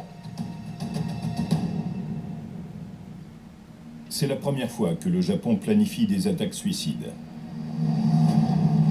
Cette stratégie va changer le visage de la guerre. Cette nouvelle unité est appelée kamikaze, le vent divin. L'objectif est simple, un bâtiment américain détruit pour chaque zéro sacrifié. Donc, le reste de l'extrait, vous pouvez le rechercher dans le prédit si ça vous intéresse. Ça change quand même drastiquement la réalité de la guerre. Ça va être, là c'est fait avec les avions, mais ça va être par la suite là, étendu au reste de l'armée, c'est-à-dire que c'est pas toutes des kamikazes, hein. Ils vont pas se battre pour mourir forcément, mais ils vont se battre jusqu'à la mort. Donc très difficile, tellement difficile en fait que les Américains, malgré des tentatives de conciliation et de fin de guerre civilisée, si j'ose m'exprimer ainsi, vont en venir à ne pas avoir l'option parce que ça leur coûte trop cher en hommes. Donc, ils vont décider de choisir une solution radicale, un projet top secret, le projet Manhattan, comme le docteur Manhattan dans The Guardian. C'est vraiment la bombe nucléaire donc, qui a été inventée en secret pendant la Deuxième Guerre mondiale par les Américains. Et ça va nous amener donc à Hiroshima et à Nagasaki le 6 et le 9 août 1945. Les Japonais ne se rendront pas après Hiroshima parce qu'ils se disent c'est une bombe tellement destructrice, tellement violente, c'est impossible que les Américains en aient d'autres. Et à cause de la deuxième, là, ils vont se dire s'ils en ont une deuxième, ils en ont probablement d'autres. Donc là, ils vont capituler. Mais c'est inouï comme violence, une bombe nucléaire. Vous le voyez, on est au-dessus des nuages et vous voyez sur la photo du bas là, le champignon que ça peut faire de poussière et de débris, tellement c'est violent. Je vous fais une anecdote, encore une fois, je ne sais pas si c'est vrai, mais je vous la raconte parce qu'on me l'a dit quand j'étais à l'université. C'est peut-être le gars le plus chanceux ou le plus malchanceux, je vous laisse choisir de l'histoire. Un Japonais qui aurait été à Hiroshima quand la bombe a été lâchée. Les maisons, tout est rasé au sol. Il reste 3 bâtiments ou 4 bâtiments dans la ville au grand complet. C'est l'église et les 2-3 bâtiments qui étaient construits en pierre. Tout le reste est rasé au sol. Plus rien, plus rien. Donc, lui, il était dans un de ces bâtiments-là, il a survécu. Il va décider de se rendre donc dans sa famille parce que là, la ville est détruite, il ne peut plus habiter là. Il va aller où? Il va aller à Nagasaki. Et apparemment, il va survivre à la deuxième bombe nucléaire également. Donc, le gars le plus chanceux de l'histoire ou pas, je sais pas, l'histoire le dit pas, mais je me doute qu'après 2 bombes nucléaires, il n'a pas dû faire long feu au niveau respiratoire, au niveau radioactivité. Il a dû mourir jeune, le monsieur. C'est quand même assez incroyable. Je vous fais une deuxième petite parenthèse sur les bombes nucléaires parce que c'est quand même, on n'a jamais vu ce niveau de destruction avant dans l'histoire de l'humanité. Il y a eu quelques survivants de ces bombes-là, vraiment pas beaucoup. Et ils n'étaient pas capables de décrire ce qu'ils avaient vécu parce que c'était beaucoup trop atroce. Et il y a une vieille japonaise qui sentait la mort proche dans ses vieilles années, j'allais dire, mais je suis pas sûr, encore une fois, à cause des radiations. Et elle a voulu livrer son témoignage avant de mourir. Mais elle n'était pas capable de le dire, c'était trop exigeant de raconter ce qu'elle avait vécu. Elle a donc décidé d'utiliser le médium de la bande dessinée, de la BD, pour présenter ce qu'elle avait vécu. Et dans la BD, ce qu'on voit, c'est des gens qui courent dans la rue pour essayer de se sauver. Et à cause de la chaleur, la peau, la chair fond sur les corps pendant que les gens courent. Ça dénude les os et ensuite tout explose avec l'explosion. Là. Mais c'est d'une violence incroyable. Une bombe nucléaire, vous avez premièrement l'explosion avec un souffle de vent à cause de l'explosion, un souffle de vent qui rase déjà à peu près tous les bâtiments pas trop safe qui sont autour à cause de la violence. Ensuite, on a l'onde de son et ensuite on a l'explosion elle-même, la chaleur. Donc ça, c'est comme une bombe normale, devrais-je dire. C'est le même principe, c'est juste que c'est excessivement plus intense. Mais ce qui est très important aussi, c'est qu'après, pendant des décennies, on a les répercussions radioactives qui polluent l'environnement par la suite. Donc Hiroshima, Nagasaki, point tournant de la guerre, on peut pas le nier. L'empereur Hirohito, donc, vous le voyez, hein, il est jeune, c'est pas juste lui qui prend ces décisions-là. Même quand on a un empereur, c'est jamais une personne tout seul qui prend des décisions, là, c'est toujours des groupes, une oligarchie, hein, des militaires, des industriels et tout ça, qui prennent des décisions. C'est impossible de gérer un pays seul, mais ils vont décider donc, après ces 2 attaques nucléaires-là, ils vont signer la reddition, ils vont signer l'armistice avec les États-Unis. C'est pas possible de se battre dans ces conditions-là. Surtout le Japon est une petite île, c'est très petit au niveau superficie. Ils n'ont pas de ressources humaines assez grandes pour pouvoir faire face à ce genre de menaces-là.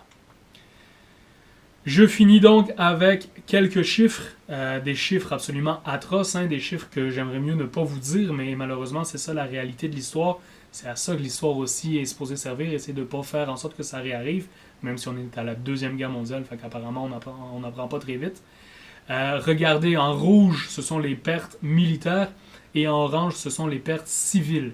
Et c'est là, hein, je vous en ai parlé à la fin de la Première Guerre mondiale, c'est là qu'on voit une différence. Regardez, au-dessus de 25, quasiment 30 000 morts, 25 000 morts, 25 millions de morts civils juste en URSS. C'est absolument phénoménal. C'est le double de la quantité de morts militaires, mais même s'il y avait énormément de militaires. Pourquoi? C'est à cause de ces bombardements-là. Je ne l'ai pas mentionné, mais je le mentionne là. Oui, la Luftwaffe va bombarder Londres, mais l'aviation alliée va bombarder, à la fin de la guerre, va bombarder pendant des mois Berlin aussi. Berlin est un champ de ruines à la fin de la guerre, donc il n'y a pas un côté qui est mieux que l'autre, mais les chiffres sont quand même astronomiques au niveau de la quantité de morts à cet endroit-là. Donc, quelques chiffres rapidement. Hein. Regardez aussi la Chine, la quantité de morts civiles. La Pologne, hein, très intéressant aussi, c'est quasiment juste des civils parce que ça s'est passé tellement vite en fait que l'armée n'a quasiment pas eu le temps de réagir. Et regardez l'Allemagne aussi quand même, qui est le premier agresseur. Là, c'est assez important le nombre de morts pour la superficie du pays, bien évidemment. Donc, une guerre qui est excessivement meurtrière.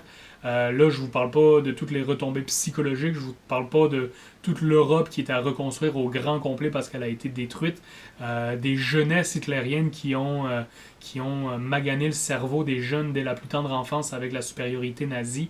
Il y a des panoplie de choses que j'ai pas le temps d'aborder, mais vous vous doutez là, de tout ce que ça peut avoir comme conséquence. C'est vraiment, on est très loin de notre phalange hoplitique grecque, hein, où nos soldats se battaient les uns à côté des autres par solidarité. On est rendu avec des armes qu'on voit pas, c'est qui qu'on tue. On tue des civils autant que des militaires. On a une évolution au niveau de la façon de faire de la guerre qui est arrivé à un paroxysme de violence absolument phénoménal. Donc, ça fait beaucoup, hein, une fois de plus, comme d'habitude. J'espère que ça vous convient. J'arrête ça là pour la Deuxième Guerre mondiale. Comme je vous dis, je pourrais partir là, encore comme ça. J'ai pas de notes aujourd'hui et même pas d'aide-mémoire, juste quelques chiffres. Parce que là-dessus, je pourrais partir très longtemps, mais je me restreins pour votre propre santé mentale. Je vais faire la semaine prochaine un dernier petit cours de à peu près 45 minutes, 1 heure. Je vais vraiment essayer de me restreindre à ça pour la guerre froide, pour boucler la boucle quand même là, de notre histoire de civilisation jusqu'à nos jours. Les historiens, la guerre froide finit en 90. Les historiens, on essaye de pas trop venir proche. C'est la job des politiciens dans ce temps-là. Mais je vais vous faire un dernier vidéo. Très important cependant, je l'ai commencé comme ça et je répète à la fin. Concentrez-vous sur les consignes de l'examen final pour répondre à vos questions et remettre ça dans les dates. J'espère que vous vous portez toujours bien. À la prochaine!